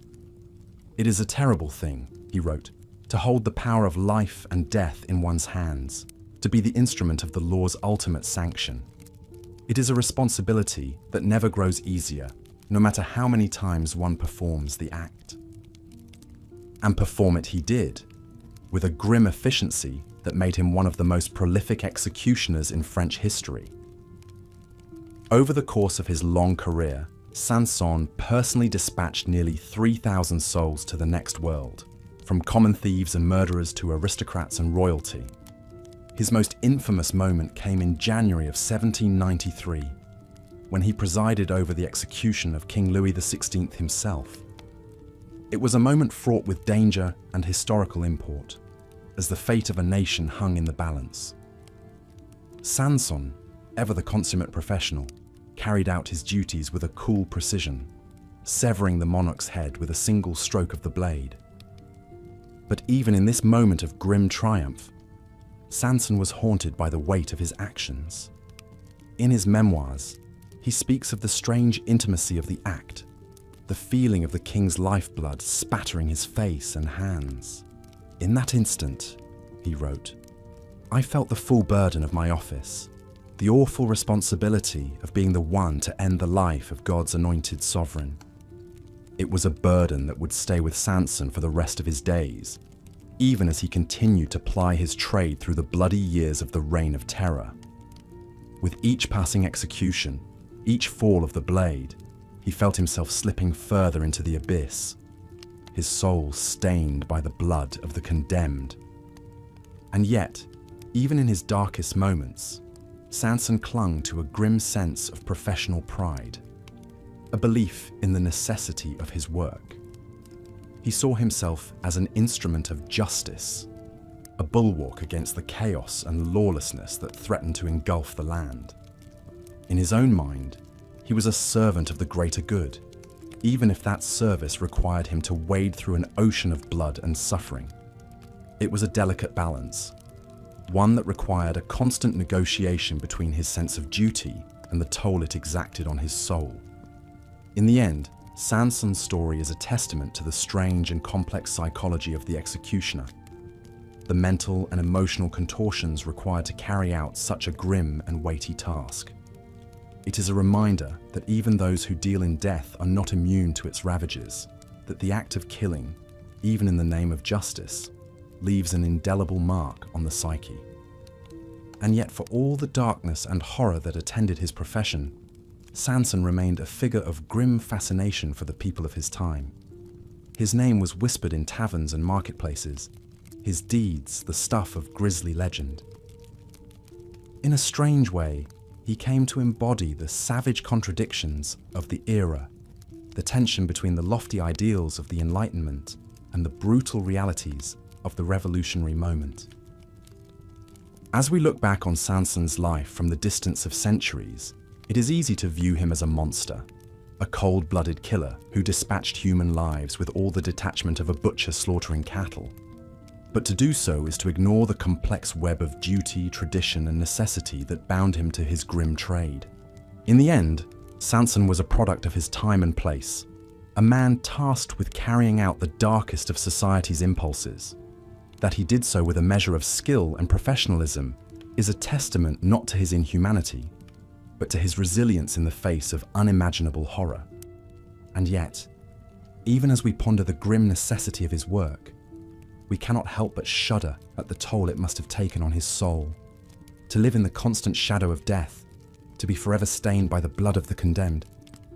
It is a fate that few would choose, and fewer still could bear. As the sun sets on another day, and the last of the crowd disperses from the place of execution, we are left to contemplate the strange and haunting figure of the executioner. He is a reminder of the savagery that lurks within the human heart and of the high price we pay to keep that savagery in check. But he is also a testament to the enduring resilience of the human spirit, to our ability to carry on in the face of even the darkest of circumstances. In his own grim way, the executioner is a guardian of order, a bulwark against the chaos that ever threatens to engulf us. And so we remember him, not with love or admiration, but with a kind of somber respect, for the weight he carried, for the sacrifices he made, and for the strange and terrible role he played in the drama of human history. As we drift off to sleep, our minds heavy with the weight of these dark reflections, we can take solace in the knowledge that we live in a world that has largely moved beyond the need for such grim services. The days of the public execution, of the hooded man with the axe, are long behind us. But even as we celebrate this progress, we would do well to remember the lessons of the executioner's tale, the fragility of justice, the high cost of retribution, and the enduring power of the human spirit to endure even the darkest of trials. In the end, the executioner's story is our story, a reminder of how far we have come, and of how far we still have to go in our long and uneven march towards a more just and humane world. It is a tale that haunts and instructs us, even as it fades into the mists of history. So let us rest now, secure in the knowledge that the executioner's grim vigil has ended, and that a new day dawns upon a world forever changed by his dark and weighty deeds. And let us carry with us the memory of his sacrifice as we work to build a future in which such sacrifices are no longer required. For in the end, the executioner's legacy is not one of death and despair, but of the enduring resilience of the human spirit, a spirit that can endure even the darkest of nights and emerge into the light of a new and better dawn. The executioner's paradox was a strange and tragic one. These men, for they were nearly always men, were both essential and reviled in medieval society. They served as the final instruments of the law, carrying out the ultimate punishment on the guilty. Yet in doing so, they were seen as tainted, doomed to live on the fringes of respectable society. It's hard for us to imagine today, but try to picture the lonely, conflicted life of a medieval executioner. By day, he dealt out death, his hands stained red with the blood of the condemned. He was there on the scaffold, presiding over the grim spectacle of public executions. With a solemn nod of his hooded head, he would signal the drums to stop, the crowd to fall silent, and then, with a swift practiced stroke of his sword or a hard pull on the rope, he would send another soul to face the final judgment. But as much as the executioner was needed, he was never truly accepted. To the pious and superstitious medieval mind, there was something unholy about a man who killed for a living, even if it was sanctioned by the law. Executioners were often forced to live on the outskirts of town, in small, dark houses, away from respectable folk. They were barred from most social gatherings and celebrations. Even stepping foot in a church was forbidden to them. Many executioners grappled with the weight of their grim duties. Certainly, some were hardened men who took a cruel satisfaction in their work, but others were more conflicted, struggling to reconcile their role with their conscience. It was a heavy burden to bear, knowing that your hands were destined to end the lives of so many, even if they were criminals condemned by the courts. This psychological toll could manifest in different ways. Some executioners turned to drink, drowning their demons in ale and wine. There are tales of executioners who would imbibe to the point of near stupor before every execution, so that their hands wouldn't shake and they could pretend not to hear the screams. For them, alcohol was the only balm for a tortured soul. Others fell into deep melancholy, growing ever more sullen and withdrawn. They would go about their days in a grim stupor, speaking to no one, consumed by the dark thoughts in their head. There were even stories of executioners who, driven mad by guilt and isolation, took their own lives, hanging themselves from the very gallows where they had sent so many to die. And yet, for all the ostracization they faced, executioners were not entirely powerless. In fact, they could wield a strange sort of authority in medieval society. After all, they were the ones trusted to carry out the ultimate sanction of the law. Even the mightiest noble or wealthiest merchant had a reason to fear the executioner's blade. Some executioners leveraged this unique position for their own gain. They would charge money for a swift and painless death, a final mercy for those who could afford it. Others marketed grim souvenirs from the execution site: scraps of the rope, locks of the dead man's hair, vials allegedly filled with blood. For the superstitious masses, these were powerful talismans, imbued with the fearsomeness of the execution. And in certain cases, executioners could even rise to a form of prominence themselves. Take, for example, the case of one executioner in Nuremberg, Germany, a man by the name of Franz Schmidt. Active in the late 1500s, Schmidt presided over hundreds of executions, beheadings, and acts of torture. But unlike many of his counterparts, Schmidt shrewdly leveraged his position. He kept meticulous records of his work, detailing each execution in a personal journal that survives to this day. And over decades of service, he amassed a small fortune in payments for his deadly duties. With that money, Schmidt made a most unlikely social climb. He purchased a lavish home in the heart of Nuremberg, a grand stone affair that sent tongues wagging amongst the city's elite. He even managed to secure special dispensations to attend church services and social gatherings normally denied to one of his profession. For a time, in defiance of all custom, Franz Schmidt had improbably risen to join the ranks of Nuremberg's most prominent citizens. But Schmidt's story is a rare exception. Far more common was the executioner who lived and died in lonely ignominy, forever burdened by his dark trade. For most of these men, the only escape from their grim lot was the grave. They would pass their trade down to their sons as it had been passed to them, an inheritance of blood and shame. In time, the profession of the medieval executioner would fade away, rendered obsolete by changing attitudes and technologies. The spectacle of public beheadings and hangings slowly vanished from town squares across Europe. New methods of capital punishment, like the guillotine and later the electric chair, displaced the hooded headsman with his axe and sword.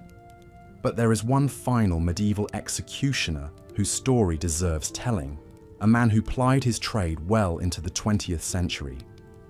His name was Johann Reichardt, and for nearly 4 decades he served as the official executioner of Bavaria, a state in southern Germany.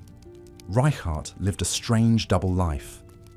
Outwardly, he was a mild-mannered family man and photography enthusiast. But when duty called, he would don his black hood and carry out his deadly work with cold precision.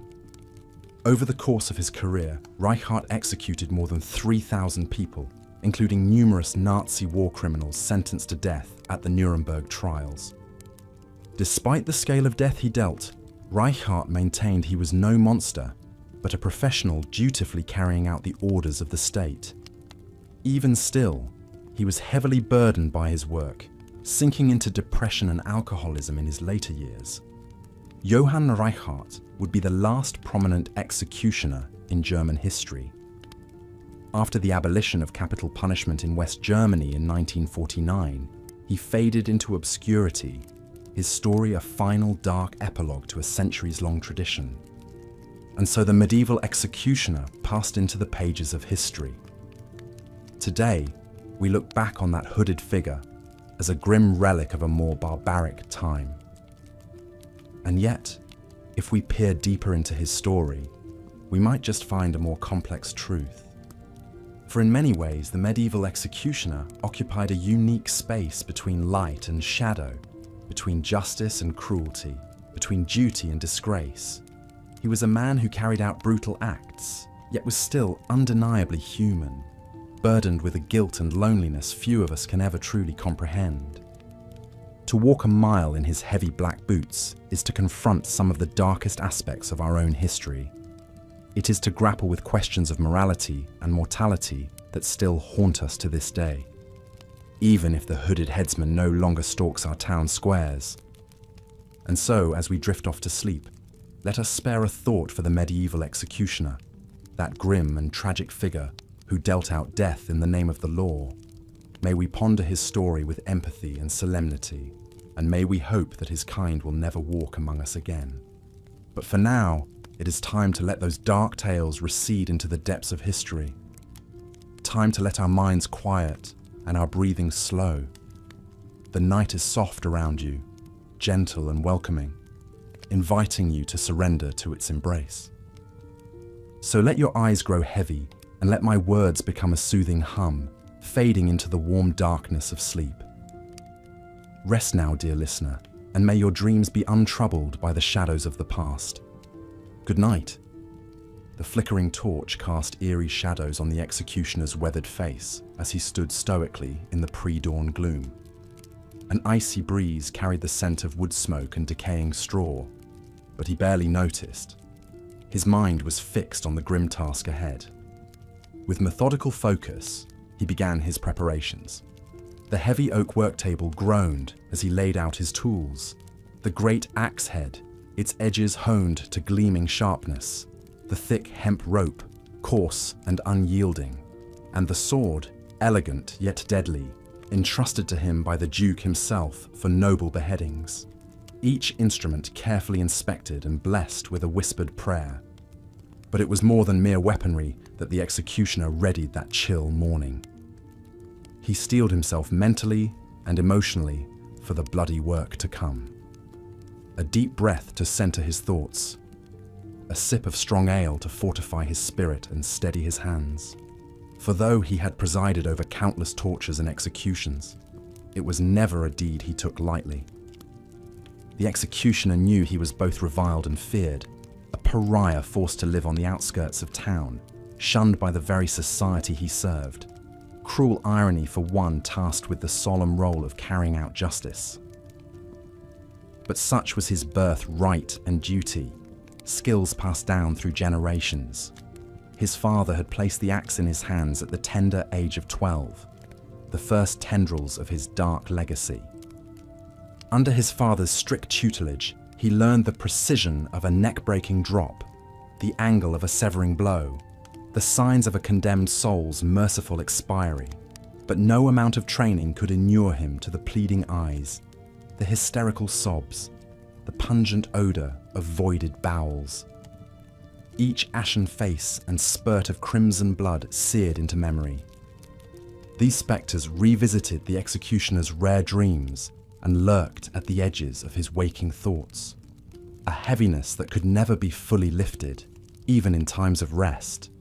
It was in those fleeting moments between trials and sentences that he felt most acutely alone, isolated by the burdens of his macabre trade. He would walk the town square at dusk, after the crowds had dispersed and the blood had been scrubbed from the cobblestones, hoping to hear snatches of mundane conversation, talk of harvest yields, childhood games, or a hearty meal.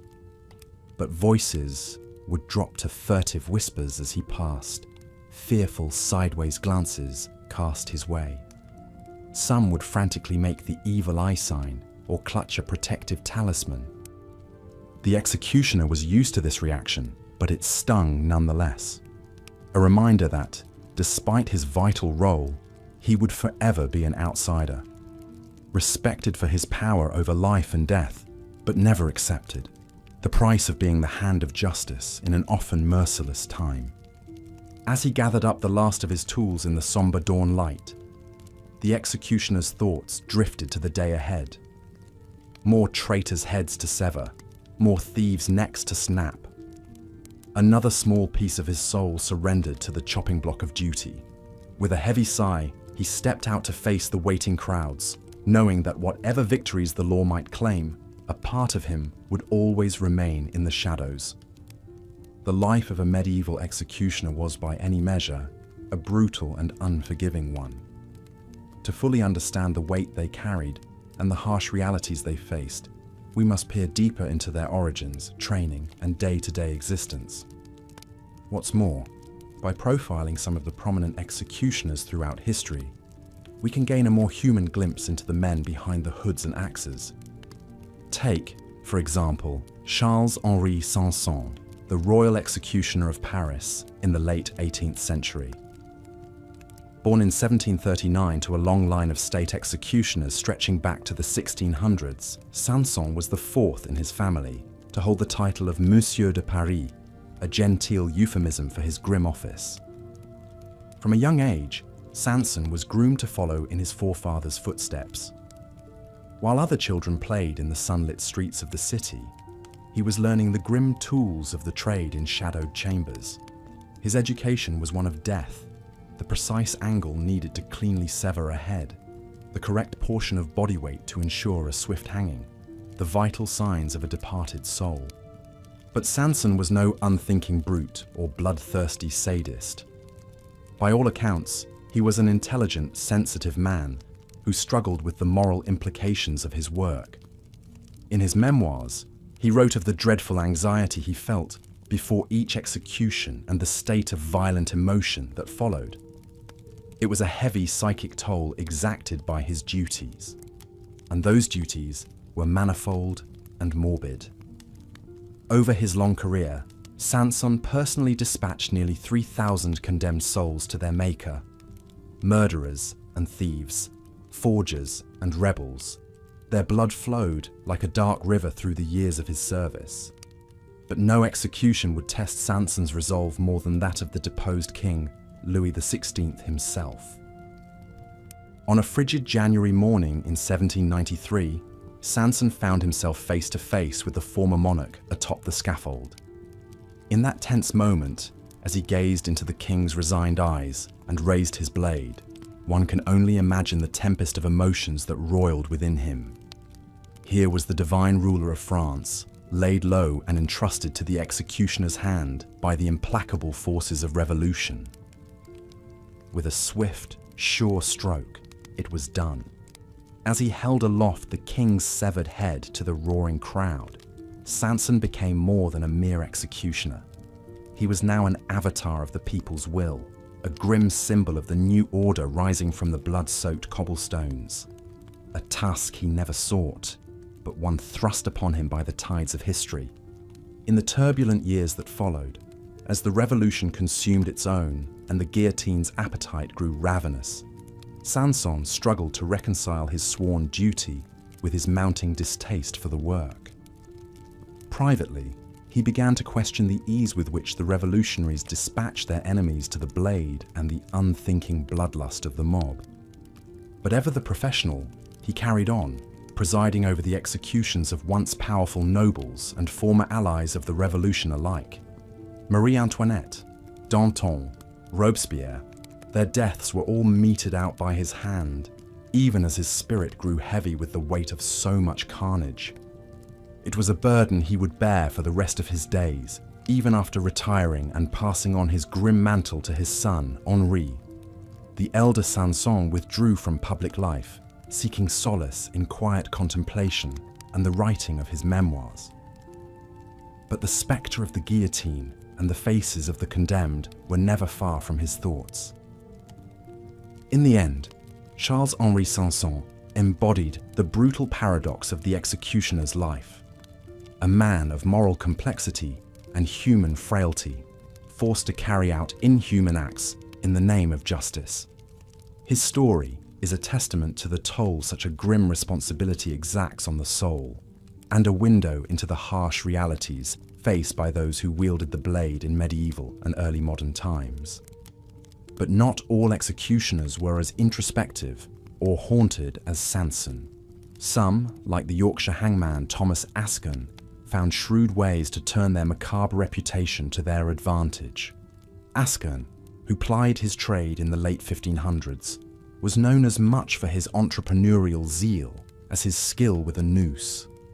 Recognizing the fearful fascination many held for his profession, Ascon began to market grim souvenirs and dubious cures on the side.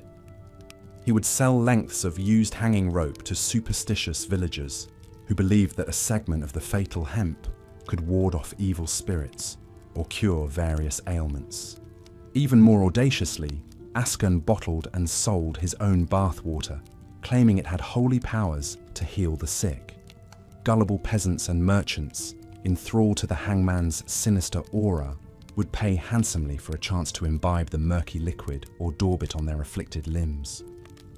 Through this morbid entrepreneurship, Askern was able to amass a tidy fortune to complement his executioner's salary. It was a rare instance of an executioner leveraging his grim trade for profit and a degree of financial security, but it also speaks to the strange, double-edged nature of the executioner's reputation. On one hand, men like Askern and Sanson were reviled and feared as harbingers of death, their very presence enough to make good folk recoil or ward themselves with superstitious gestures. They were forced to live on the fringes of society, in the literal and figurative shadows of the gallows. But on the other hand, the executioner was also a figure of morbid fascination and even grudging respect. Their intimate knowledge of death and their unflinching ability to dispatch it gave them an aura of dark power and mystery. It was this perverse allure that Askern so shrewdly exploited with his gruesome wares. This paradox, the executioner as both necessary evil and fearsome authority, was a defining feature of the profession in medieval times. For while they were undeniably brutal men doing bloody work, they were also indispensable agents of the state and the social order. In an age where public executions were as much about maintaining control as serving justice, the executioner was the ultimate enforcer of the law. His grim visage on the scaffold or at the chopping block was a potent symbol of the consequences of transgression and the power of the ruling class. As such, executioners were both employed and empowered by the very society that shunned them. It's a strange and contradictory existence captured vividly in the words of the British author and historian Alison Weir, writing about the life of a typical medieval executioner. He was a man despised and avoided, yet invested with the authority of life and death over his fellow creatures, a walking embodiment of mortality and the omnipotence of the law. This duality, the reviled pariah wielding the power of life and death, goes a long way towards explaining the executioner's unique and unenviable place in medieval society. They were the ultimate outsiders, cut off from the warmth of human connection and common comfort. But they were also dark pillars of the established order, their fearsome presence necessary to uphold the king's peace. It was a role that exacted a heavy toll in body and soul, the back-breaking labour of erecting gibbets, the bone-jarring impact of each beheading stroke, the stench of blood and bowels that clung to their clothes. These were just the physical hardships of the executioner's trade. But it was the mental and emotional anguish that proved even more corrosive over time. Rare was the executioner who did not turn to drink to dull the pain of his dark deeds. Many fell into deep melancholy or fits of rage, their minds unhinged by proximity to so much suffering and death. For how could any man, no matter how stout of heart, remain unaffected by such unrelenting darkness? To kill again and again, to witness the final throes and terrors of the condemned, to bear their desperate pleas and dying curses, it would scar the hardiest of souls. And yet, for generations of executioners like Sanson and Askern, this was their inescapable fate. Born into a dynasty of death, schooled in the grim arts of ending life, and charged with carrying out the implacable decrees of law and crown, they were prisoners of their dark inheritance, condemned to a life soaked in blood and shunned by their fellow man. It is perhaps fitting, then, that the golden age of the executioner began to fade in the 1700s and 1800s, as the medieval world order gave way to the modern age. The rise of Enlightenment ideals, with their emphasis on human dignity and reason made the brutal public spectacle of executions seem increasingly barbaric and outdated. At the same time, new methods of capital punishment, like the guillotine and later the electric chair, began to supplant the traditional tools of the executioner's trade. These technological innovations made death quicker, more efficient, and less overtly bloody, a stark contrast to the protracted agonies of the medieval scaffold. As public tastes and sensibilities changed, the executioner's once fearsome aura began to dissipate.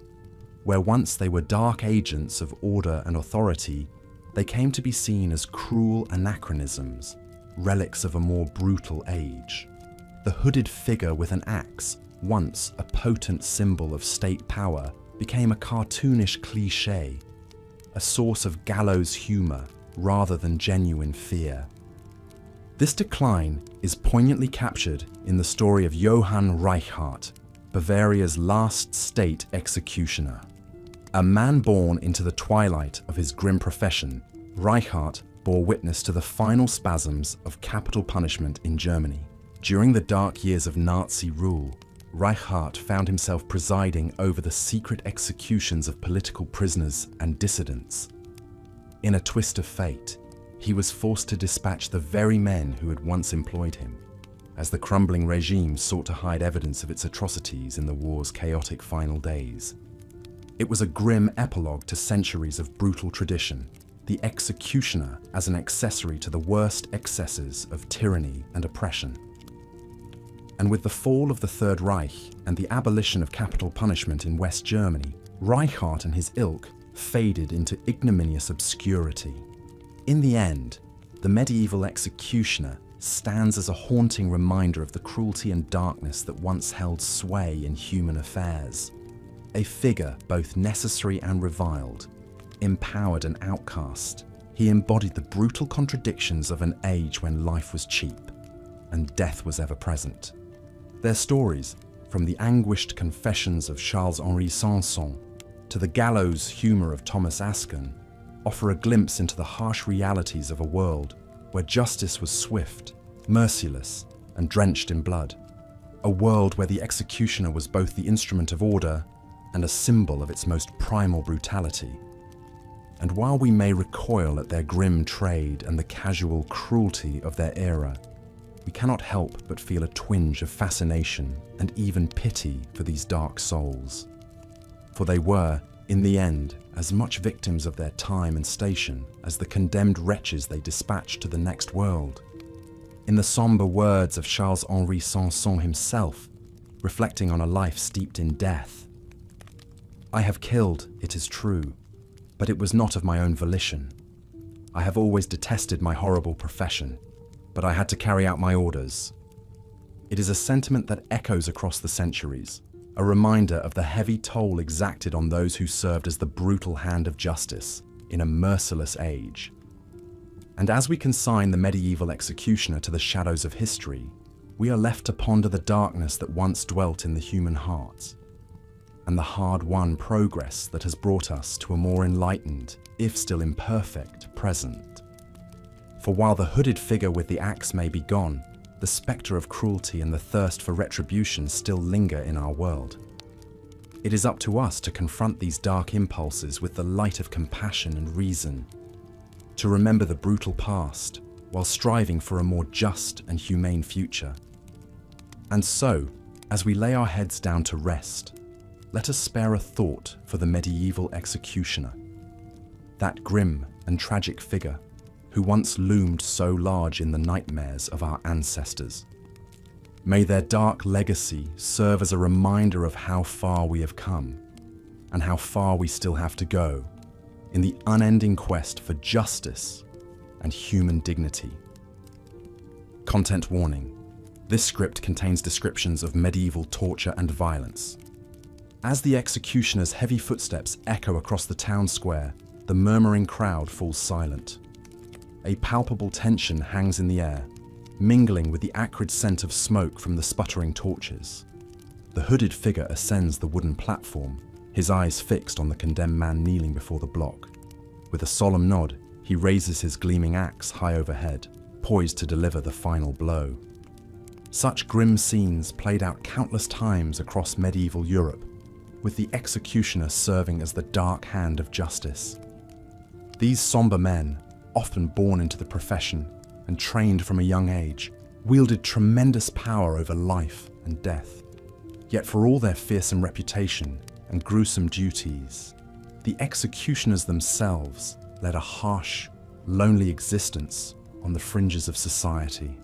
Imagine, if you will, the life of a typical medieval executioner. Picture a child, barely old enough to lift a sword, learning the grisly tools of his inherited trade at his father's knee. He must study the secrets of the swift, precise blow that separates head from body. He commits to memory the placements of vital arteries and organs to ensure his victims do not suffer unduly.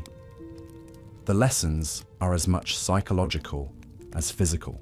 He steels himself against the screams, the spurting blood, the convulsing limbs. It is a heavy burden to place on such small shoulders. As an adult, the executioner's life is one of strict routine and discipline. He rises before dawn to prepare for the day ahead, his rough hands methodically sharpening blades, checking ropes for fraying, and laying out his black hood and gloves. There is a ritual to it, a silent meditation before the butchery to come. His duties are manifold and grim. On some days, he must mete out public tortures as punishment for lesser crimes, a flogging at the whipping post, or perhaps the removal of a pickpocket's hand. The crowds jeer and throw refuse, reviling him even as they eagerly watch the sentence carried out. But it is the executions themselves that are his prime domain. Whether it be a noble beheaded for treason or a peasant hanged for murder, he is the one constant presence on the scaffold. With practiced movements, he guides the condemned into position, offers a final prayer or comforting word. Then, in one swift motion, it is over. Another soul dispatched to the hereafter. He cleans his blade on a scrap of cloth and prepares for the next. It is a strange dichotomy to hold such power over fate, yet be so despised and shunned. The executioner and his family are forced to live on the outskirts of town, forbidden from most trades and unwelcome in polite society. Never mind that he serves a vital role, that he is an extension of the same law that keeps the peace. To the eyes of the public, he is death itself, a spectre in their midst. Many buckle under the strain of this isolation, taking solace in the bottom of a bottle or retreating into embittered solitude. But a rare few manage to turn their grim reputation to their advantage. Consider the clever schemes of Thomas Askern, a 16th century Yorkshire hangman who secretly sold bits of his hanging ropes as talismans against sickness and ill fortune. He even marketed vials of his bathwater as a holy elixir. Exploit the morbid fascination and fear his profession engendered. Through such cunning, he amassed a small fortune to pass down to his apprentice son. But Askern is more exception than rule. For most executioners, it was a life in the shadows, forever stigmatized, forever chained to the heavy weight of their gruesome calling. Put yourself in their worn, blood-spattered boots for a moment. Imagine having your life's purpose be to end the lives of others. Envision the nightmares, the faces of the dead, forever etched behind your eyelids. It is little wonder so many went mad, or took their own lives. There were some who tried to find meaning or redemption in the role. Charles-Henri Sanson, the royal executioner of Paris during the French Revolution, was one such man. Born into a dynasty of state executioners stretching back to the 1600s, Sanson was a true professional who took pride in his work. But he was no monster. He studied anatomy obsessively to ensure his victims died as quickly as possible. When duty compelled him to execute the deposed King Louis himself, he agonized over it and ultimately left the trade a few short years later. But even for the Sansons of the profession, the winds of progress eventually swept the executioners into obsolescence. As the Enlightenment dawned and public sentiments shifted, the appetite for grisly spectacles in the town square waned. By the 1800s, most civic executions had moved behind prison walls, with new technologies like the guillotine, firing squads, and later electric chairs and lethal injections displacing the hooded headsman. Those who remained were pale shadows of their medieval forebears, shameful relics of a darker, crueler age. Men like Johann Reichardt, the last executioner in Bavaria, who secretly dispatched Nazi war criminals with a guillotine in a grimy prison yard in the 1940s. A once feared and powerful figure, reduced to a macabre footnote of history. In the end, perhaps the executioners are best remembered not as the inhuman monsters of myth, but as all too mortal men, tasked with a bloody burden they never sought. Certainly, we should feel no great sympathy for those who took perverse pleasure in the role, the cruel and the sadistic. But for the majority who were simply performing a legal, if distasteful duty, we can feel a twinge of empathy for their harsh, secluded existence. So when next, you find your mind wandering to some medieval town square, when you picture the axe rising high and hear the swoosh as it cleaves the air, spare a thought too for the man beneath the hood. A man both necessary and reviled, a dealer of death forever touched by its icy hand. The medieval executioner, a figure of awe, of dread, and of tragedy. The last glimmers of sunlight cast long shadows across the town square as the hooded executioner stepped up onto the wooden platform. An expectant hush fell over the gathered crowd, their faces flickering in the torchlight. They had come to witness the grim spectacle that was as old as civilization itself, the public execution of a condemned criminal. With a solemn nod, the executioner acknowledged the magistrate who stood at the edge of the scaffold, unfurling a scroll to read out the prisoner's final sentence. The words rang out in the evening air, sealing the man's fate. For the heinous crimes of thievery and murder, this man has been sentenced to death by beheading. May God have mercy on his soul. A ragged cheer went up from the crowd as the prisoner was led up onto the platform, his hands bound tightly behind his back. He looked out at the sea of faces with wide, fearful eyes, his final, desperate pleas falling on deaf ears. The executioner stepped forward, his black hood obscuring his face, as he forced the man to his knees and positioned his neck over the block. In one swift, practiced motion, the executioner raised his gleaming axe high overhead. The blade caught the flickering torchlight as it arced downward, a deadly blur of steel. A sickening thud echoed across the square as it found its mark, followed by an eerie silence. It was done. The executioner had carried out his grim duty once more, as his forefathers had done for generations before him. Such was the lot of the medieval executioner, a life steeped in blood and death, in the strange paradox between justice and cruelty, necessity and brutality. Loathed and shunned by the very society they served, these hooded figures were the dark thread woven through the tapestry of the Middle Ages. Though they have long since faded into the mists of history, the stories of the executioners offer a fascinating, if macabre, glimpse into a world that can sometimes seem unimaginably distant from our own. And yet, in their struggles with morality, mortality, and the often merciless march of justice, perhaps we might recognize shades of our common humanity, whether we care to admit it or not. What sort of person becomes an executioner whose sole purpose is to end the lives of others? It's a question that has echoed down through the centuries. For many, it was simply the family trade, a grim birthright passed down from father to son, an inescapable destiny. Such was the case for Charles-Henri Sanson, the royal executioner of Paris in the late 18th century. Born into a dynasty of executioners that stretched back to the 1600s, Sanson was the fourth generation to take up the mantle of the High Executioner of Paris.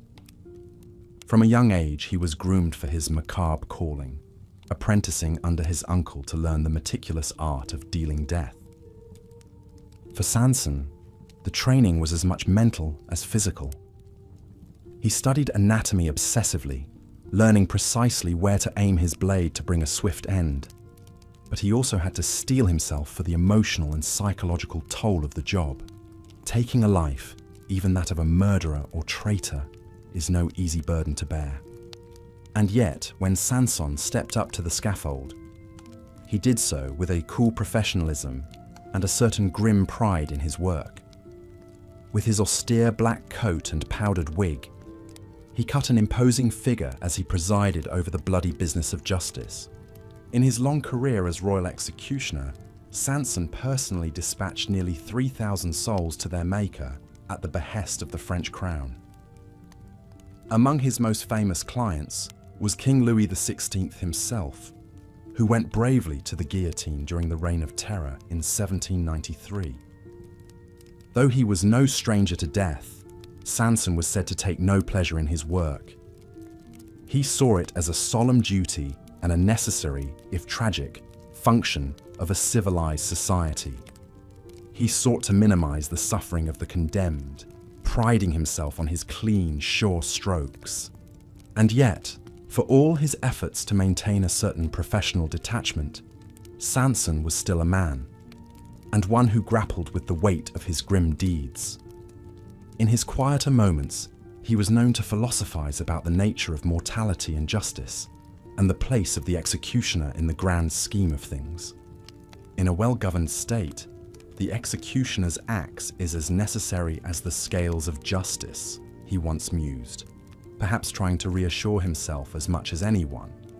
Both are required to maintain order in society. It was cold comfort for a man who had sent so many to their doom. Perhaps seeking some vestige of normalcy, Sanson was known to take solace in the quiet joys of family life when he could. At the end of a long day on the scaffold, he would return to his wife and children, shedding his blood-spattered coat and the spectre of death that clung to him always. But even in those precious moments of domestic tranquility, the ghosts of the executed were never far away. How could they be, when he had looked into their eyes in their final moments, when he had felt the shudder of their last breath beneath his hands? In his later years, Sanson began the delicate process of training his own son, Henri, to follow in his footsteps, to take up the family mantle and continue the executioner's dynasty. One imagines it was a bittersweet moment for the elder Sanson. What father wishes such a grim fate on his child? And yet, who else could understand the burden he had borne for so long? As he watched his son take his first trembling steps onto the scaffold, did Sanson feel a twinge of regret? A yearning to spare him the lonely path he had walked?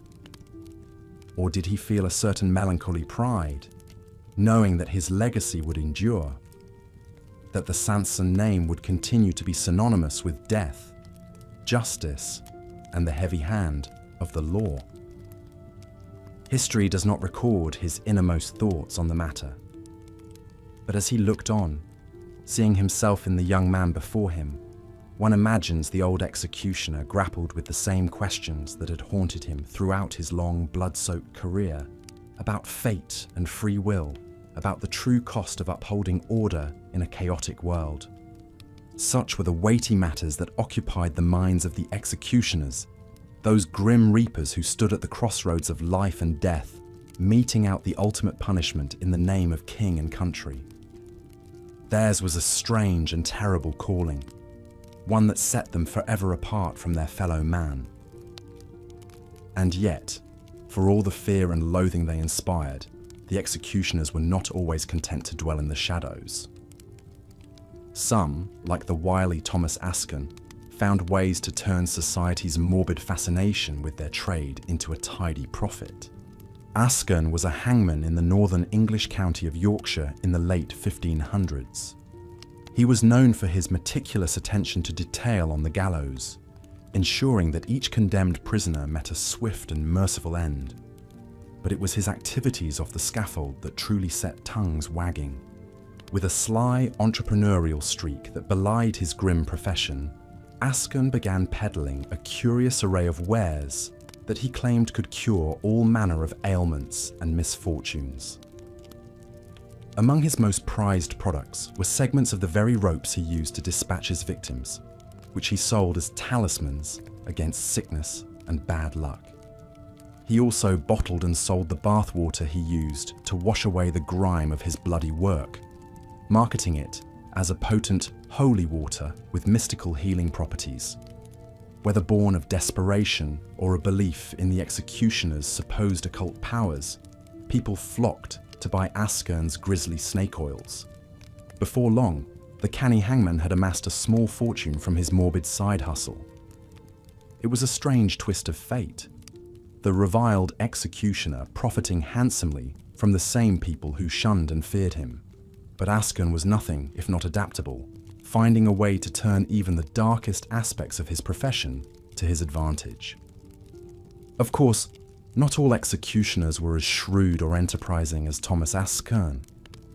For most, their grim trade brought little more than isolation, despair, and the gnawing knowledge that they were forever tainted by the blood on their hands.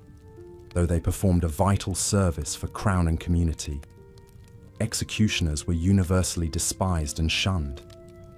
They often lived in isolated hovels on the fringes of town, forbidden from mixing with respectable society. Even their families were tarred with the same brush, their children barred from most trades and any hope of a normal life. This ostracism took a heavy toll on the men beneath the hoods. Depression, madness, and crippling alcoholism were common fates for executioners, who often sought oblivion at the bottom of a bottle. The trauma of their work, combined with the unrelenting isolation, could break even the hardiest of men. But even in their darkest moments, the executioners held a certain power and mystique. After all, they wielded the ultimate authority over life and death, serving as the brutal enforcers of the law. Even kings and nobles watched their step around the men who could one day hold their fate in blood-stained hands. This strange dichotomy, the pariah who was also feared and respected, was the executioner's lot. They walked a lonely road, forever balanced between the worlds of the living and the dead, the reviled and the necessary. It was a heavy burden, one that left deep scars on even the most stoic of souls.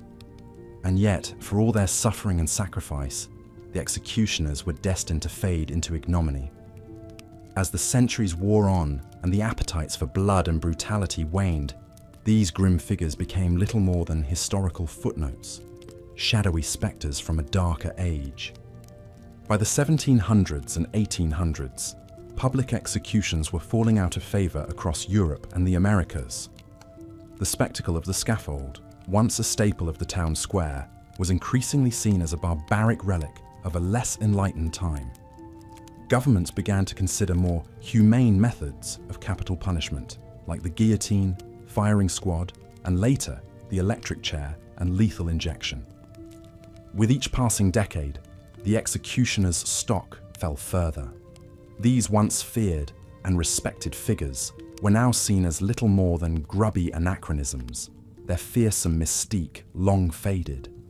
Many found themselves out of work, their dark talents no longer required by a society that had moved on. The story of Johann Reichardt, the last executioner of Bavaria, is a poignant symbol of this decline. In the early 20th century, Reichardt presided over his craft with the same meticulous dedication as his forebears. He took great pride in his work, insisting that each execution be carried out with precision and dignity. Even during the dark days of Nazi rule in the 1940s, Reichardt stoically went about his business, dispatching the enemies of the Reich with his usual icy professionalism.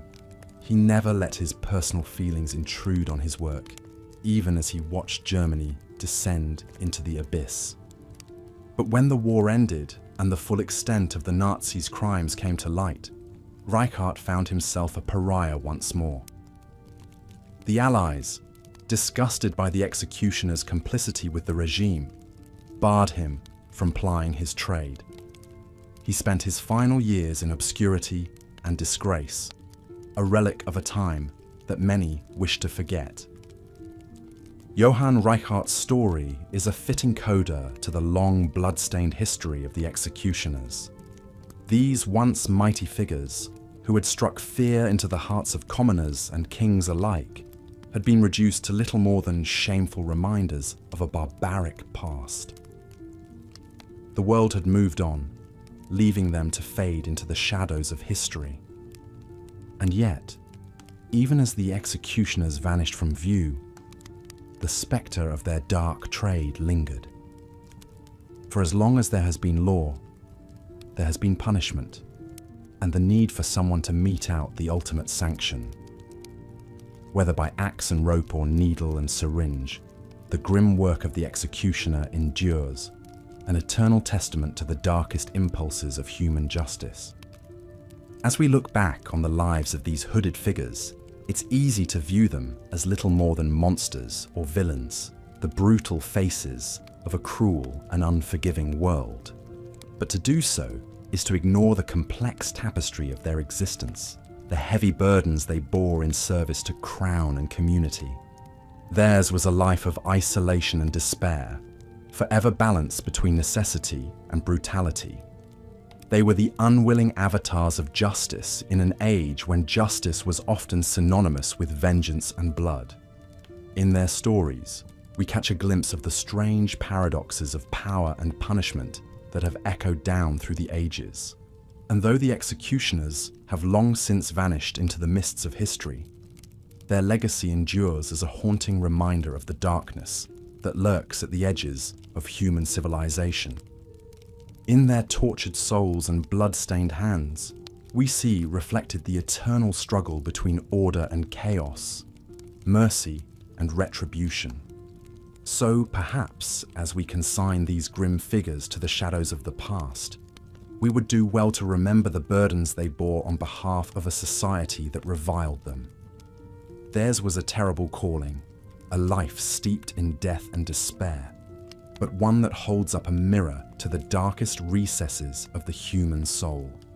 And in that reflection, if we look closely enough, we may just catch a glimpse of ourselves and the uneasy knowledge that the line between justice and cruelty is often far thinner than we would like to believe. It's a sobering thought, one that echoes down through the centuries, from the blood-soaked scaffold to the sterile execution chamber. For in the end, the story of the executioners is not just a tale of a bygone age, but a dark thread woven through the very fabric of human history. It speaks to the eternal dance between civilization and savagery, the price we are willing to pay for order in a chaotic world. And though we may recoil from the barbarity of the past, we cannot escape the long shadow it casts over our present. For as long as there is law, there will be punishment, and someone tasked with carrying out the grim work of justice. It's a heavy legacy, one that weighs on us all, whether we wield the axe or simply turn a blind eye to the blood spilled in our name.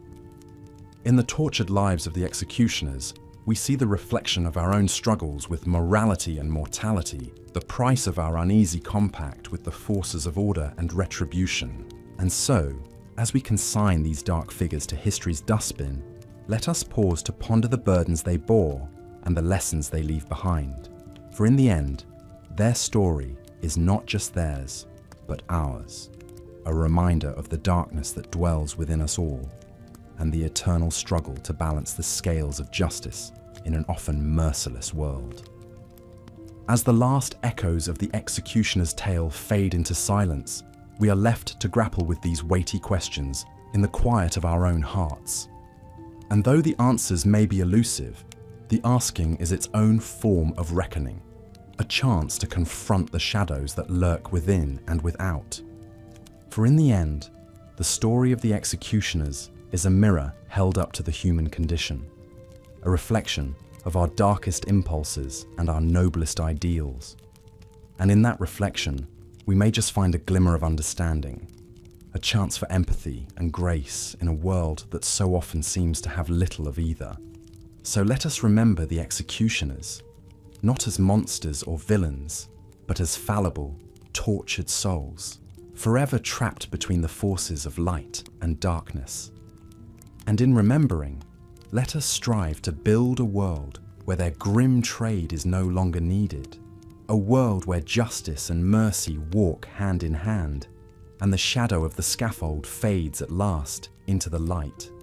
For that, in the end, is the executioner's final legacy, not the blood spilled or the lives taken, but the chance for us to learn from the mistakes of the past and chart a new course for the future. It's a heavy responsibility, but one we all share, to build a world where cruelty and vengeance give way to compassion and grace. And though the road ahead may be long and the shadows deep, we can take comfort in the knowledge that we do not walk alone. For in the end, we are all heirs to the executioner's legacy, the suffering and the sorrow, the hope and the redemption. It's a burden we all must bear, a story that belongs to us all, and in the telling, perhaps we can find the strength to write a new ending, one where the executioner's tale is not a warning, but a promise of a brighter tomorrow. So let us go forth with heavy hearts and steadfast spirits, carrying the weight of history on our shoulders. For in the end, it is up to us to shape the future, to build a world where the executioner's shadow fades at last into memory, and the light of justice shines bright for all to see. As Johann Reichardt's grim career drew to a close, so too did the age of the traditional executioner. These dark figures, once a ubiquitous presence looming over medieval town squares, faded into the mists of history. Their blood-stained legacy became a fading memory, a shadowy reminder of a harsher, more brutal time. Yet even as the hooded axeman and the gallows noose receded from public view, the spectre of capital punishment lingered on. In hushed prison chambers and clinical execution rooms, the task of dealing out society's ultimate sanction simply assumed new forms. The electric chair's sizzling crackle and the lethal injection's eerie stillness replaced the sword's whistling slash and the trapdoor's fatal creak. Though more sterile and concealed, death as justice remained. As we reflect back on the executioner's macabre trade, it's tempting to view these figures as sadistic monsters or heartless machines. But beneath the hoods and behind the masks, there beat the troubled hearts of men. Men burdened with a terrible duty, a grim responsibility that set them forever apart. Certainly, some reveled in cruelty, drank deep of pain and fear. But others, perhaps most, were prisoners of circumstance, heirs to a family trade, a dark destiny, cogs in a vast machine of law and suffering, pitied and shunned, yet also feared and strangely respected. Theirs was a twilight existence, balanced ever between the worlds of the living and the dead. To walk in the executioner's shoes, to bear his heavy axe and heavier conscience, is to confront the darkest extremes of the human condition. The stark finality of the death penalty, the uneasy relationship between justice and vengeance, the psychological toll of violence, whether enacted or merely witnessed. These troubling questions have stalked us throughout history, and they nip at our heels even now. So perhaps the hooded figure of the executioner is not some remote relic, but an enduring archetype. A reflection of society's own struggle to balance order and compassion, righteousness and mercy. In the executioner's haunted eyes and harrowed face, we may glimpse a part of ourselves. A reminder that even the most enlightened civilization, at times, must still grapple with the primal forces of darkness and light. The medieval executioner's story, in the end, is the story of human civilization itself. A halting, fitful climb from brutality to reason, from vengeance to justice, from savagery to mercy. A journey still unfolding, a tale whose final chapter remains unwritten. Though the axe and the noose may moulder on history's dung heap, the executioner's complex legacy endures. In our ongoing struggle to balance justice and humanity, we are all the executioner's heirs. Our shared hopes for a brighter tomorrow are hitched to the wisdom gleaned from his dark example. We may shudder at his memory, but we must never forget his lesson. That violence, even when cloaked in the majesty of law, exacts a terrible toll on victim and wielder alike. Only by confronting the darkness of our past may we grope our way towards a more enlightened future. And so as we drift off to sleep, let us spare a solemn thought for the medieval executioner, that grim reaper, that shunned shadow, a figure of dread and fascination, of cruelty and pathos, a demon and a man, a reminder of what we once were and what we must never be again. Thank you for joining me on this journey through the executioner's dark empire. If you found this tale of history's darkest profession intriguing, or if it brought you a grim sort of comfort as you drift off to slumber, feel free to like this video and subscribe to my channel. There are many more tales of history's shadowed corners to explore, more dark stars to illuminate. Until next time, pleasant dreams. And remember, no matter how dark the night, dawn always comes. Even for the executioner, even for us all.